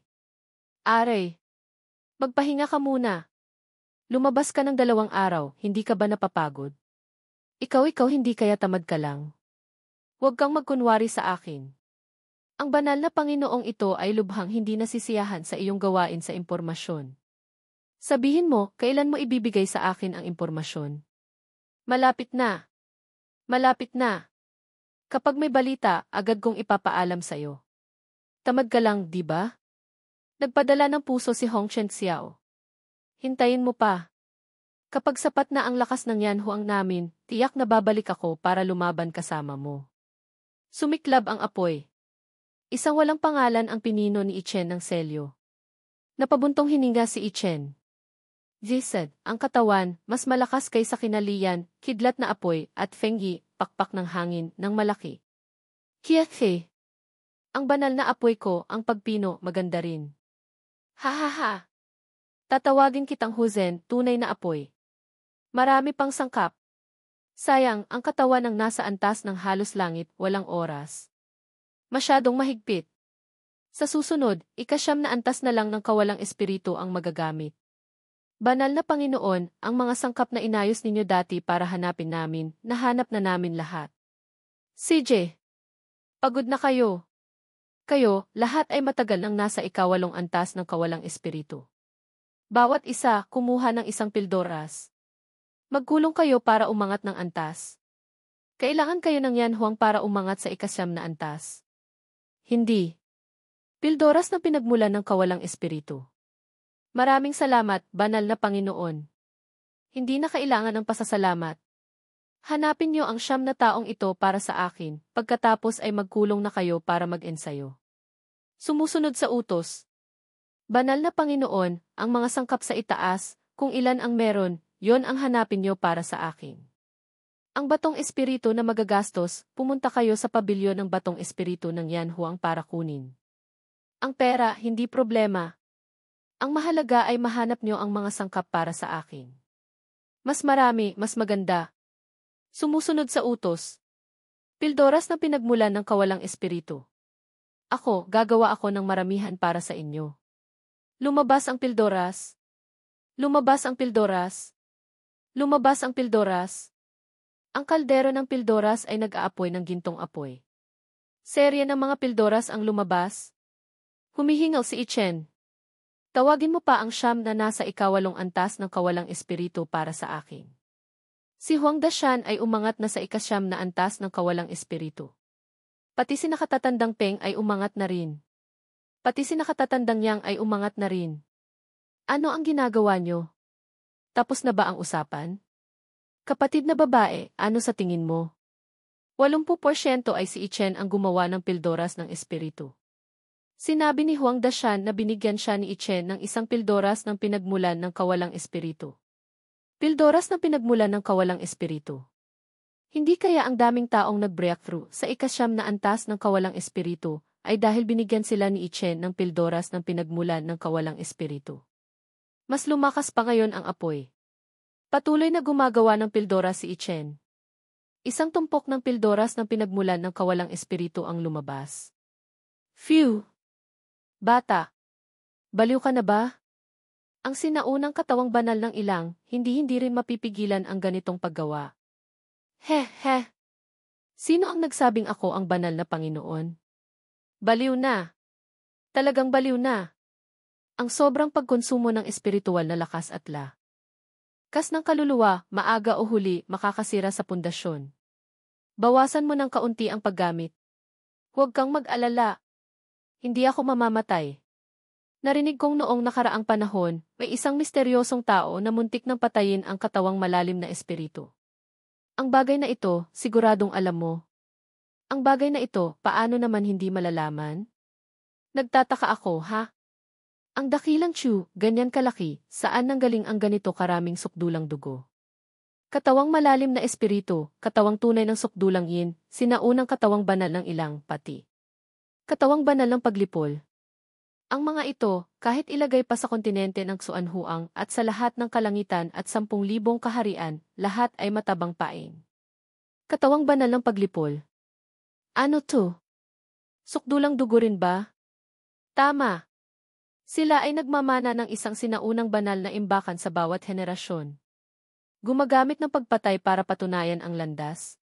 Sa kasaysayan, talagang may katawang banal ng paglipol na pumatay ng halos emperador. Ang paggamit ng pagpatay para patunayan ang landas iyon sigurado ang banal na anak ng dinastyang mamamatay tao. Sa susunod, kapag nakaharap mo siya, kailangan mong mag-ingat. Ang kanyang pamamaraan ng banal na kidlat na lumilipad, kung hindi ka mag-iingat ng kaunti, kahit ikaw pa, posibleng mapatay ka agad. Pati si Inziping na iyon. Ngayon, mas magaling na siya kaysa dati. Hinding-hindi mo siya maaaring maliitin. Huwag kang mag-alala. Kung hindi mamamatay si Inziping, kung hindi malilipol ang dinastyang mamamatay tao, palagi akong magiging alerto. Banal na Panginoon, dumating na ang mga taga-sektang Tayan, ang pamilyang Se. Sektang Tayan, pamilyang Se. He. Ang tagal nang walang balita. Akala ko tapos na ang usapan tungkol sa alyansa. Ano ang sinabi nila? Bakit wala silang sinabi? Sinabi lang nilang gusto kanilang makita. Higit pa rito, personal na dumating ang matandang ninuno ng sektang Tayan. Ito personal siyang dumating. Anong ibig sabihin ito? Yitsad, hindi rin ako sigurado. Yumaong nakatatandang Yichen, nahuli ako, patawarin niyo po ako. Haha, munting kaibigan, masyado kang magalang. Kung pag-uusapan ang ranggo, mas mataas ako kaysa sayo. Ngunit kung pag-uusapan ang katayuan, pantay lang tayo. Pakiusap, yumaong nakatatanda, ang pagdating niyo sa pagkakataong ito, para ba pag-usapan ang alyansa ng Yan Huang at sektang Tian, ang pamilyang Se? Hindi. Kung gayon, ang pagdating niyo sa pagkakataong ito ay... Sa pagkakataong ito, ang matandang ito ay naparito para sumama sa Yan Huang. Pagkarinig nito, nagulat sina Zongjayang at Tichen. Ha? Yumaong nakatatanda. Hindi ba't palagi niyong ayaw akong gawing manugang ng sektang Tian, ang pamilyang sininyo? Ang bagay na ito munting kaibigan, huwag kang magpanik. Tadhana lang yan. Kung meron, meron. Kung wala, hindi rin mapipilit. Ang sektang Tian, ang pamilyang Se, ay hindi nagagamitin ang bagay na ito para pilitin pa. Hindi ko alam kung may iba pa kayong kahilingan, Daoistang Tianzong. He. Wala nang ibang kahilingan. Ang sektang Tian, ang pamilyang sinamin, ay kusang sumasama sa Yan Huang. Tahimik ang lahat sandali.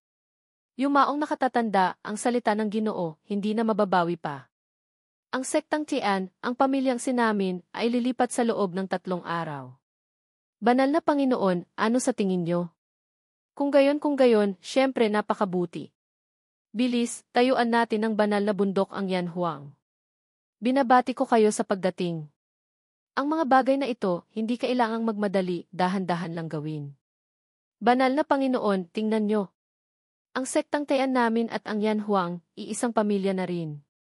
Ang matandang ito ay may isang munting kahilingan, umaasa akong papayagan ng banal na Panginoon. Yumaong nakatatanda, kung mayroon kayong sasabihin, sabihin nyo lang. Ang inyong abang lingkod ay tiyak na makikinig. Q. Yon pakiusap, patawarin ng banal na Panginoon ang aking anak na babae. Ha? Anong anak na babae? Nagkakamali po ba kayo? Ichen. Ang ugali ng aking tiyahin, medyo mainitin ang ulo. Ngunit ngayon, ang aking tiyahin ay tagayan Huang na rin. Bakit mo pa ikinukulong ang aking tiyahin? Ano ang gusto mong gawin? Ano to? Gusto mong magpakasal? Ano iyon? Anong kasal? Hindi ko pa nga nakikilala ang inyong tiyahin. Paano ko siya papakawalan? Sandali. Ako mukhang talagang may nahuli akong isang tao. Jesse, ang inyong tiyahin, nakapusod ba ang buhok, tapos dito, sa kaliwa, may iniwang isang mahabang hibla ng buhok. Ha? Tama. Ang nakapusod na iyon. Pati ang isang nakapusod na parang kuko ng kabayo. Kung gayon, nasaan ang aking tiyahin? Mga mahal, tingnan niyo kung siya ba iyon. 4 silang nagsiksikan para tingnan. Yuer. Tiyahin. Gising na. Umiyak si Chuling. Ichen. Papatayin kita. Hayop. Lumabas ka rito para sa akin. Ha? Nasaan na ang banal na Panginoon? Maingat na lumakad si Ichen. Tumatakbo ka pa? Tumatakbo ka pa? Tumigil ka para sa akin. Hindi pagkakaunawaan. Hindi pagkakaunawaan. Hahayaan kitang hindi maunawaan. Are. Lola. Lola. Nagkamali ako. Pwede na ba? Pwede, Yutot. Maniniwala ako sa'yo, baliw na ako. Hayop. Hayop ka. Are. Hahayaan kitang hindi maunawaan. Hahayaan kitang hindi maunawaan. Pagkatapos ng ilang sandali, ang ulo ni Ichen ay may bukol na. Hindi. Kung titingnang mabuti, 3 bukol pala. Ha! Kanina-kanina. Dahil doon, agad na nasampal sa bibig ang binata. Patuloy pa rin ang sunod-sunod na suntok. Kinuha ni Hong Shengxiao ang panyo para punasan ang mukha ni Ichen. Talagang kawawa. Hoy! Sabi ko nga, matandang gu. Ngayon, ang Yan Huang na ito, napakaastig. Ngayon, gaano karaming pamilya na? Mataas ang tingin ko sa ilang pamilyang ito. Bago pa ako mamatay, lahat sila ay may ugnayan na. Siyempre. Kung hindi, ano ang ginagawa ko rito? Are. Ang sinasabi ko, ngayon, ang Yan Huang, gaano karaming nasa antas ng halos langit. Maliit na ang tingin mo, di ba? Ano-anong maliit na? Maliit na ang sitwasyon. Ang mahalagang bagay ng Yan Huang ay hindi ang antas ng halos langit, kundi isang nasa antas ng espiritong himpapawid. Antas ng espiritong himpapawid? Anong ibig sabihin yan? Kapag pumunta ka, malalaman mo. Nakakita ka na ba ng nasa antas ng espiritong himpapawid na pumatay ng nasa antas ng halos langit? Hindi pa kailanman. He. Ngayon, kuya, dadalhin kita para masaksihan. Para malaman mo kung ano ang tinatawag na sukdulang lupit. Wiyazi. Hindi ba't patay na siya? He. Akala ko rin patay na siya. Sa tingin nito, gusto siyang hilahin ni Gu Santong papasok sa Yan Huang. Ang mahikayat siya, syempre maganda. Sektang Tian, pamilyang Se, kasama pa si Wiyazi. Ang pakikipagdigma natin sa Tian Huang, Emperador ng Langit, sa pangkalahatan ay maayos na. Gumagawa ng pildora si Ichen nang biglang lumitaw ang 2 matanda. Hihihi. Manting Ichen. Ang iyong lolo Gu, bumalik na. Ha. Tingnan mo ang itsura mong walang hiya. Siguradong napatay mo na ang demonyong pulang buhok, di ba? Siyempre. Ang isang ito ang pangalan niya ay Wiyazi. Hindi ba't sabi mong kailangang magdala pa ng isang nasa antas ng halos langit? Siya nga yon. Yumaong nakatatandang Wiyazi, ikinagagalak ko kayong makilala. Hihi. Ako ang dapat magpasalamat. Narinig kong ikaw, na may kultibasyon sa antas ng espiritong himpapawid, ay direktang pumatay ng nasa antas ng halos langit. Ang lupit mo, kapatid. Ha. Kapatid ka niya, tapos lolo naman ang tawag niya sa akin. Lintik. Gusto mo rin bang tawagin akong lolo? Umalis ka, nanay mo. Hihihi. Dinuraan mo ako ng laway, hindi nakakailanganin ng batang iyon ang pildoras na ito. Tamang-tama, akin na to. Kiyafe. Pildoras na pinagmulan ng kawalang espiritu. Higit pa rito, ang kalidad ay hindi mababa. Talagang napakatindi. Sa amoy pa lang, alam mo ng pildoras ng pinagmulan ng kawalang espiritu. Ikaw rin, napakatindi. Ito pa lang. Ngunit, kung pag-uusapan ang pildoras, mayroon akong isang reseta ng pildoras na napakatindi. Ngunit matagal nang walang alkemistang nakakagawa nito ng matagumpay. Hindi ko alam kung kaya mo bang gawin. Walang sinumang nakakagawa nito ng matagumpay. Ganoon ba kakaiba? 9 na pag-ikot na pildoras ng pinaghalong pinagmulan? Ang lupit naman. Ito, kung magagawa ang antas ng halos langit, ano pa yon? 9 na pag-ikot na pildoras ng pinaghalong pinagmulan. Isang uri ng pildoras na nagpapadali sa isa enerhiya papasok sa buto. Kayang dalisayin ang katawan hanggang sa sukdulan. Isa itong sukdulang lupit na pildoras sa mga pildoras na nagpapatibay sa buto. May 50% na tsansang tulungan ang malalakas na nilalang sa ika-9 na antas ng kawalang espiritu na umangat sa antas ng halos langit. Wow! Lintik! Hindi tama, ha? Ano nang nangyari? Ang reseta ng pildoras, peke ba? Si. Peke, hindi naman peke. Ngunit, ang resetang ito, kalahati lang. Hihi, tama. Kalahati lang. Ikaw, ganito, hindi ba't nagsasalita ka lang ng walang kwenta? Kalahati lang kahit Diyos hindi magagawa. Tama. Ha ha ha. Bakit mo binawi agad? Hoy. Sabi ko nga, kapatid. Kung may kalahating siyam na pag-ikot na pildoras. Nang pinaghalong pinagmulan, maaari bang pag-isipan? Kung may pildoras, siguradong mas madaling gawin. Meron ka ba noon? Wala ako. Ay, lintik. Ngunit, alam ko kung sino ang meron. Ikaw huwag mong sabihin kahit magtulungan pa kayo, hindi niyo siya matatalo, ha? Ikaw pa, hindi ka pa umaalis? Maniniwala ka bang sisipain kita? Aray. Siguradong aalis na. Si Su Xiangzong may kalahating pildoras. Ang matandang ninuno ng sektang Tayan. Kalahating pildora sa kamay ni Su Xiangzong, kalahating pildora sa kamay ni Dimla ng palasyo ng uhaw sa dugo. Kiahe. Ang matandang ninuno ng sektang Tian may ganitong kayamanan. Hindi nakapagtataka kung bakit gustong atakihin ang palasyo ng uhaw sa dugo ang sektang Tian. Hihihi.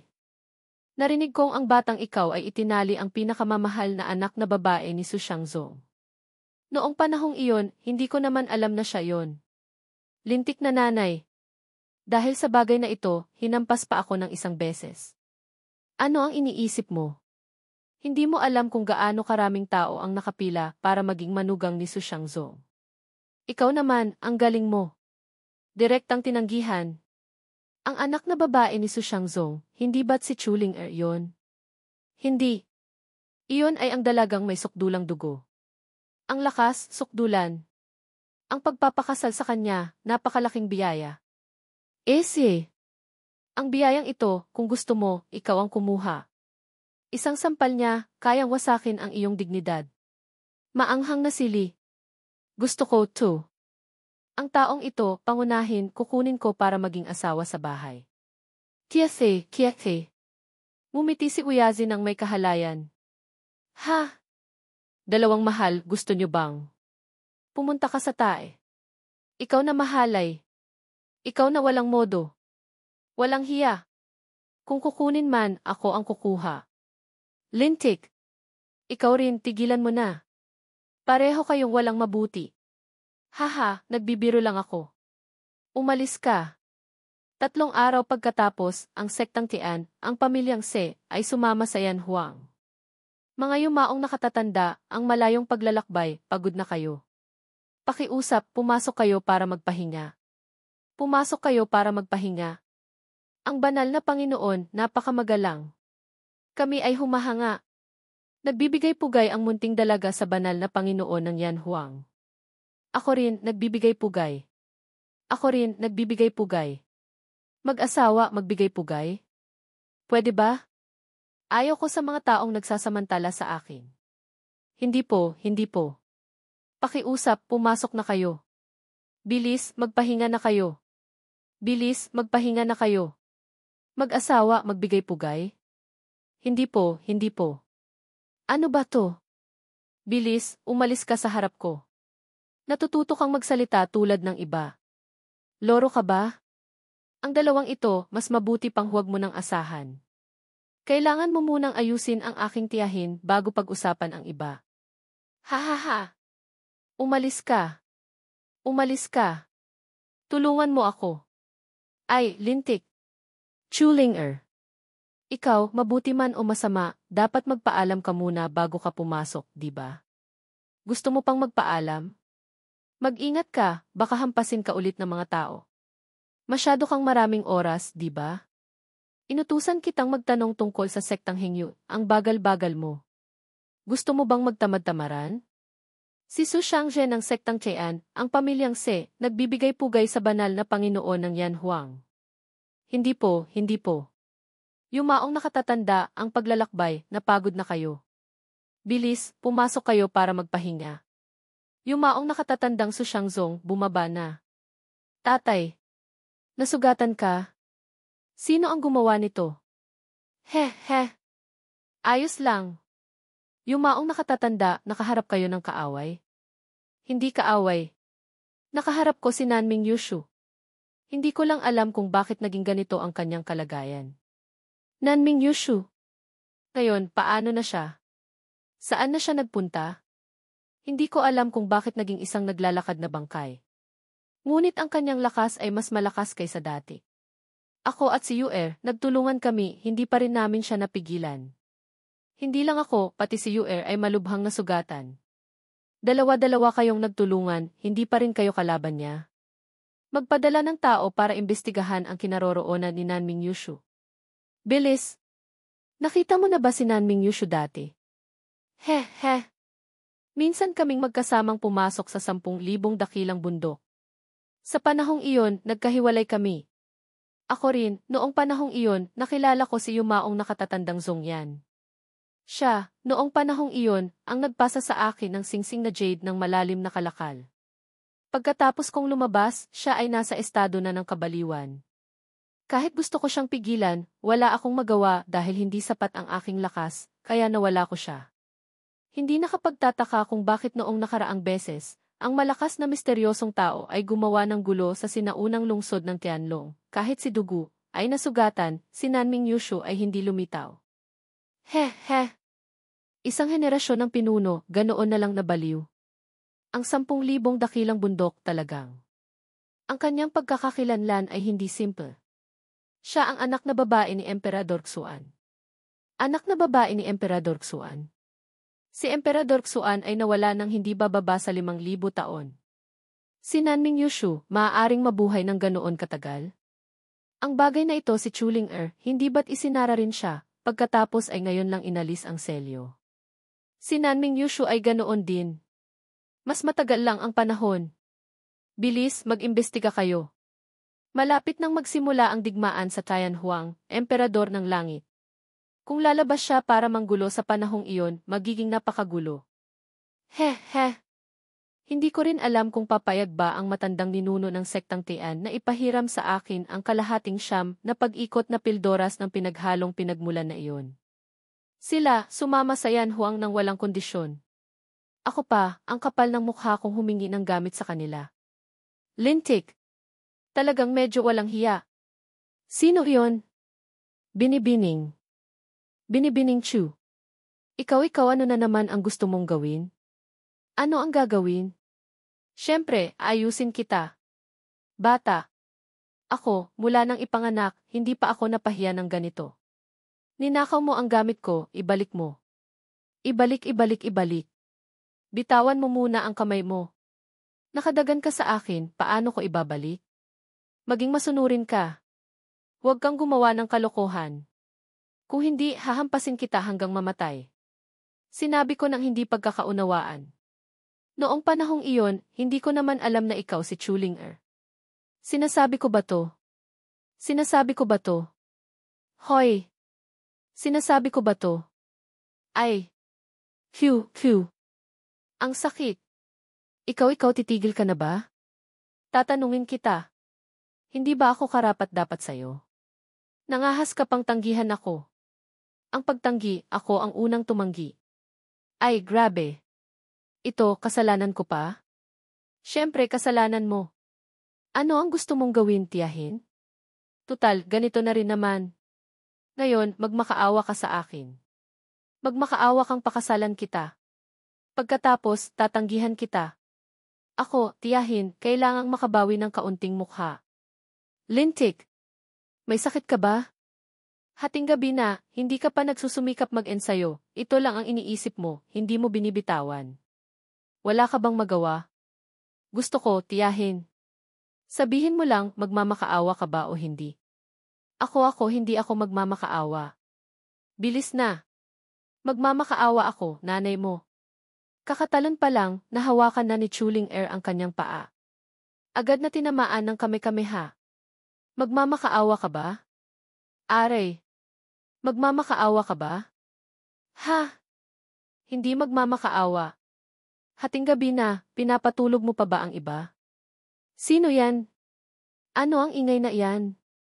Hahayaan kitang maging matigas ang bibig. Hahayaan kitang maging matigas ang bibig. Ay, lintik. Hindi nga. Ikaw bakit ka na naman hinahampas? Gusto ko ring malaman. Ese. Ang pagkakataon, tamang-tama ngayon. Bilis, magmakaawa ka sa akin. Magmakaawa kang pakasalan kita. Bilis. Talagang nakikialam. Ang bagay ng mga bata, bakit ka nakikialam? Tama yan. Hindi mo pa ba narinig? Kung walang saksak, walang tusok, hindi magiging katiwala ng mayamang pamilya. Ito, hindi maganda. Matandang ninuno, huwag kang mag-alala. Bihirang may taong kayang ayusin siya. Maganda to. Magmakaawa ka sa akin. Tayong dalawa, tapos na ang usapan. Ang lalaki, ang pagiging duwag ng isa o dalawang beses, wala namang masama. Hindi ba't mukha lang yan? Kung meron man, anong silbi? Ang daming tao, tutal, napahiya na rin. Munting dalaga, hawakan mo ang iyong baba. Magmakaawa kang pakasalan kita. CJ. Sumasang-ayon ako sa'yo, kapatid na babae. Lintik na nanay. Tiyahin. Bilis, tanggihan mo. Tanggihan mo. Hindi ba't sinabi mong kapag nag-propose ako, tatanggihan mo? Ngayon, ang banal na dalagang ito ay nasa magandang kondisyon, ayaw ko nang tumanggi pa. Hihintayin kitang kunin ako. Bakit kita kukunin? Huwag mo akong paghintayin ng masyadong matagal, ha? Ikaw na hayop. Bumalik ka para sa akin. Huwag kang tumakbo. Naglalagay ka ng bitag. Naglalagay ka ng bitag para sa akin, tama? Kukunin kita. Kukunin ko ang salawal mo. Matandang ninuno. Ako heto. Phew. Huwag kang mag-alala. Ang bagay mo at ni Yuer, hindi ako makikialam.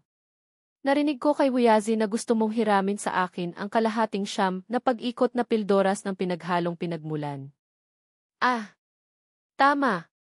Muntik ko nang makalimutan ang bagay na ito. Pakiusap, yumaong nakatatanda, pahiram po ako para pag-aralan ng 3 araw. 3 araw pa. Katapos, tiyak na ibabalik ko.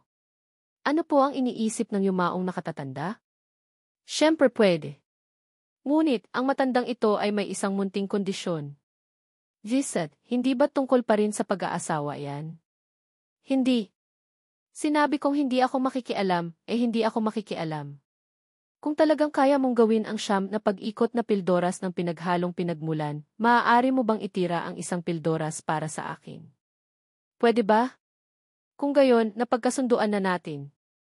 Mabuti. Mabuti. Mabuti.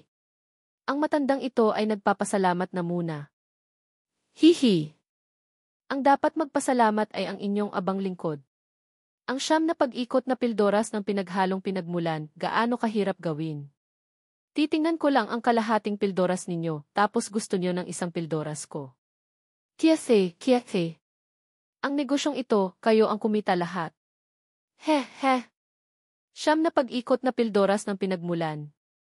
Hayaan mong tingnan ko kung gaano kakahirap gawin. Banal na gulong ng mata, buksan. Huhu.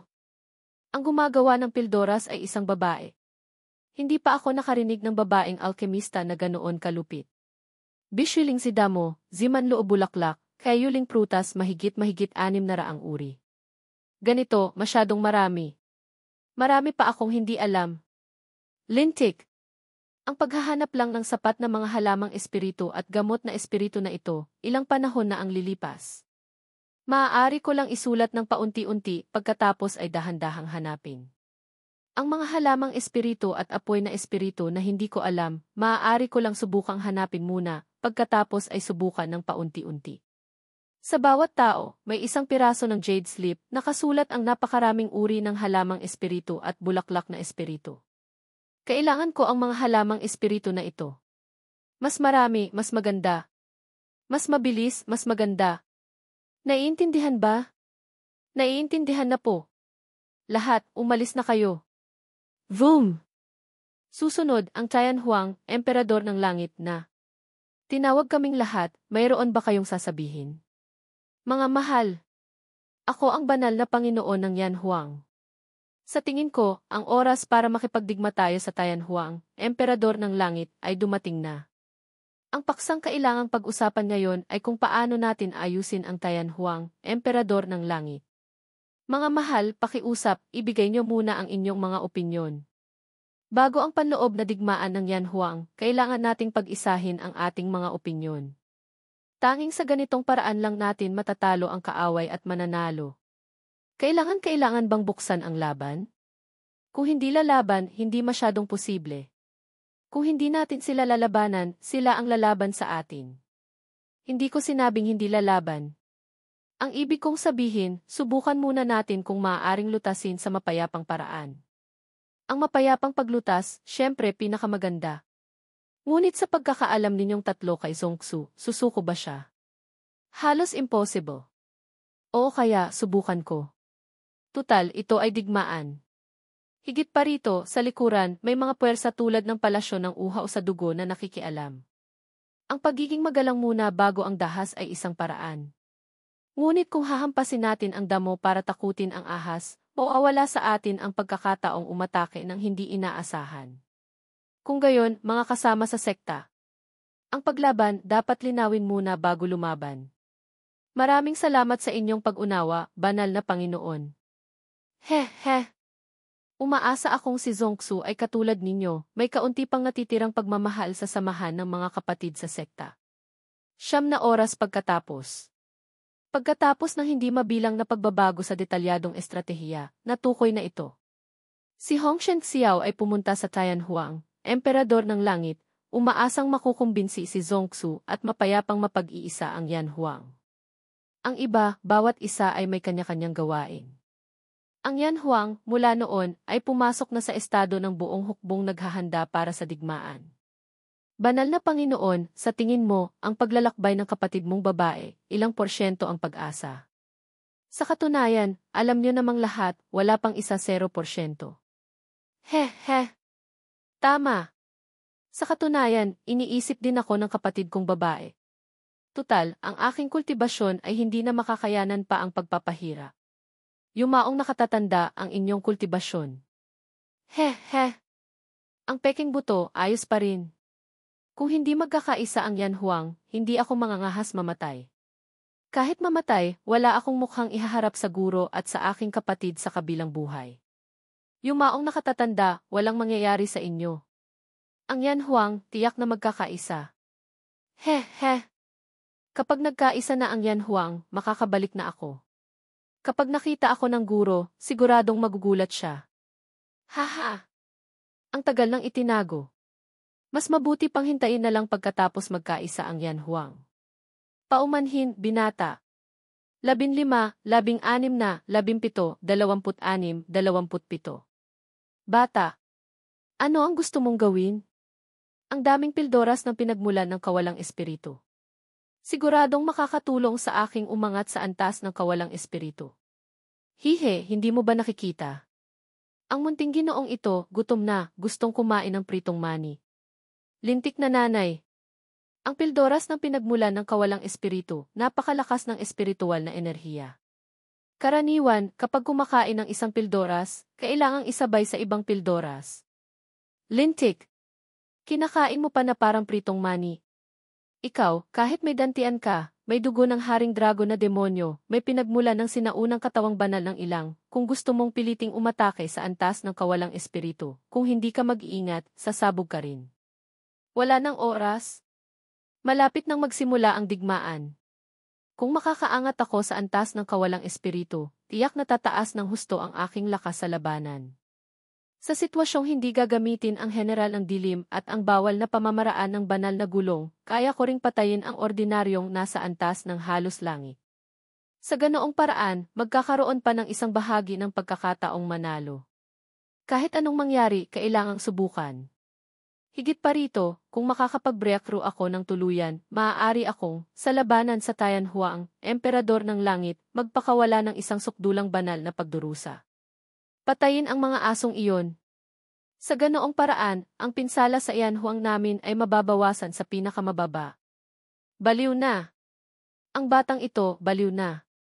Sa malaking bulwagan ng Tianhuang, Emperador ng Langit. Kapatid na lalaki. Talaga bang wala kang pakialam sa samahan natin noon? Haha!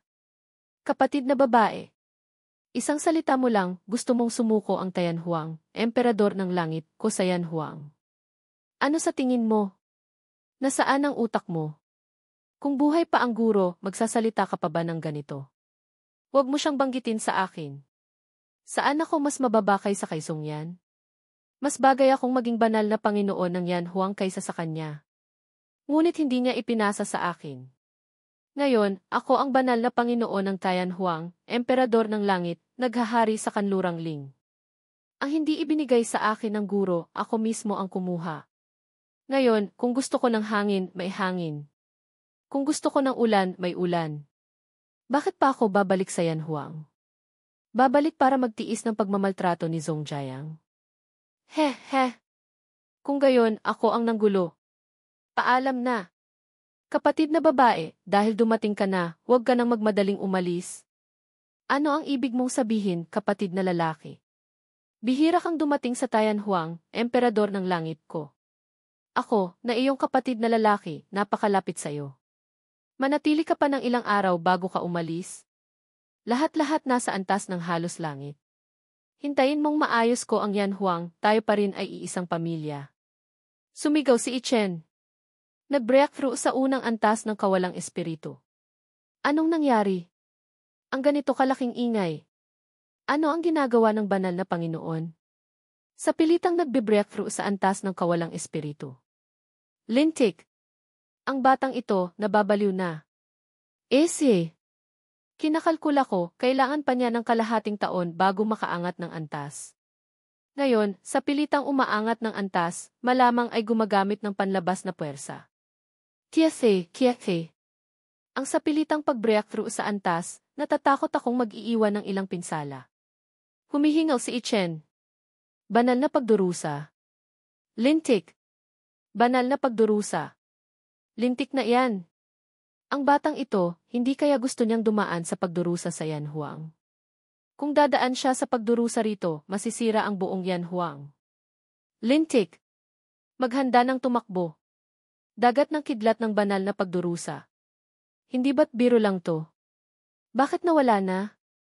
Ang banal na pagdurusa, nandyan pa rin. Pinigilan lang ng taong dumadaan sa pagdurusa. Pinigilan ang banal na pagdurusa. Kiyafe. Ang batang ito talagang lampas sa inaasahan ng iba. Kiyafe.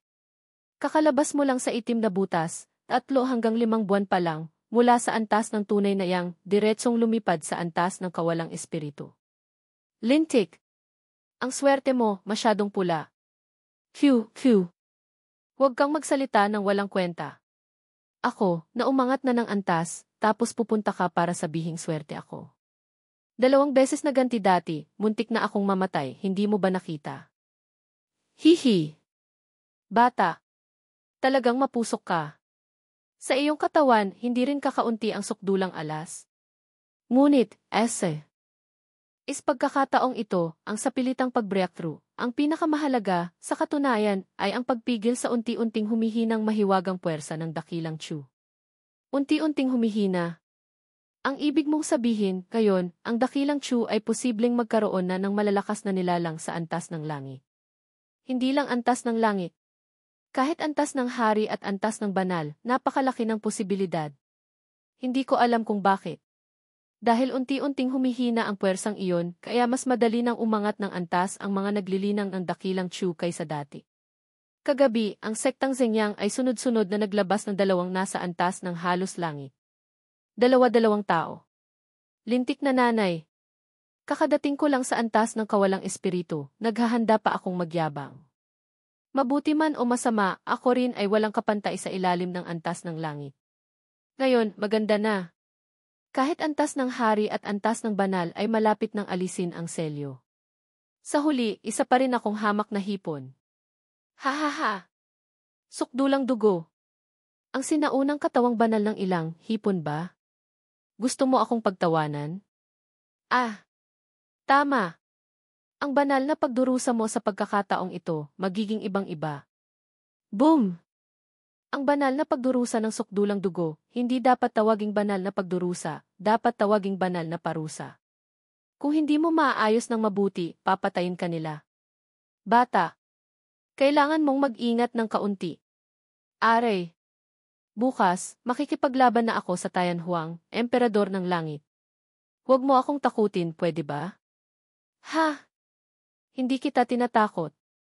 Ang dati mong kasintahan, ilang araw lang ang nakalipas, nang dumaan sa banal na parusa ng antas ng kawalang espiritu, nagdulot ng isang phoenix na kidla.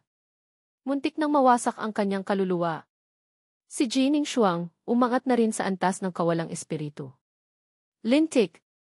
Ang bilis! Ese! Akala mo ba ikaw lang ang mapalad na nakakuha ng maraming kayamanan? Sa mga araw na ito, hindi rin kakaunti ang mga pagkakataong nakaharap niya. Pati ang phoenix na kidlat na iyon talagang napakalupit. Kung gayon, ang banal na parusang ito ko, kailangang itago. Pupunta ako sa sektang Xingyang tapos ilalabas ko.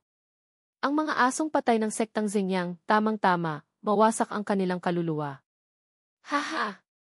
Pumunta ka, nanay mo. Ako, na nakakulong pa sa sektang Xingyang, maaari mo bang isipin ako? Hihihi! Kung wala ka roon, hindi ako pupunta kahit saan. Ako papatayin kita, ikaw na asong walang konsensya. Haha! Tingnan mo, natakot ka. Ang banal na parusang ito ko, ilalabas ko sa malaking digmaan sa Tayan Huang, Emperador ng Langit. Hindi kaya pipigilin ko na parang nagpipigil ng tae, dadalhin pabalik sa Timog Chu. Lintik na nanay. Talagang napakasama mo. Ito, talagang sapat na para wasakin ang Tayan Huang, Emperador ng Langit. Aayusin ko na rin ang dakilang kalderong banal ng luo. Sa oras na iyon, ang dakilang kalderong banal ng luo ang magpapatatag sa isang grupo, pagkatapos ay direktang ilalabas ang banal na parusa. Hahaha! Hindi ko rin alam kung sapat ba ang mga taga-Tayan Huang, Emperador ng Langit, para sa pagpapahirap kong ito. Vroom! Lintik! Sa pagkakataong ito, hindi na katulad ng malaking bakal na kaldero. Nasaan na ang tao? Bumalik na. Hindi pa bumalik. Sa halip na huli na. Alam ko na. Ang asong si Zongxu, siguradong may gagawin. Hindi ko akalaing gagawin niya ang pagbihag ng hostage. Lahat, magtipon sa pangunahing bundok ng Yan Huang. Maghanda para sa digmaan. Sa kanlurang Ling, sino ang nangunguna? Yan Huang. Yan Huang. Yan Huang. Ang Tayan Huang, Emperador ng Langit, walang pakialam sa samahan ng mga kapatid sa sekta. Binihag ang sugo ng Yan Huang namin para sa mapayapang usapan. Ano ang dapat nating gawin? Patayin ang Tayan Huang, Emperador ng Langit. Bawiin ang sugo. Patayin ang Tayan Huang, Emperador ng Langit. Bawiin ang sugo. Sumunod kayo sa akin. Maghanda para sa pag-alis. Pag-isahin ang Yan Huang. Pag-isahin ang Yan Huang. Hoy! Iyon ang matandang ninuno ng sektang Tean. Ang dami. Ano ang gusto nilang gawin? Ang hukbo ng Yan Huang. Sa tingin nito, papunta sila sa Tayan Huang, Emperador ng Langit. He. Mukhang ang eksena ng hukbo ng Yan Huang na umawali sa kanlurang Ling noon ay malapit ng maulit. Ilang taon na. Hindi ko akalaing makikita ko pa ulit ang hukbo ng Yan Huang na lumalabas sa bundok. Pag-isahin ang Yan Huang. Pag-isahin ang Yan Huang. Prinsesa, kailangan ba nating tumulong? Hindi pwede. Jigsaw, ang pagkakataong ito, napakabihira. Kung kikilos tayo, ang dinastyang mamamatay tao ay sasali rin sa laban.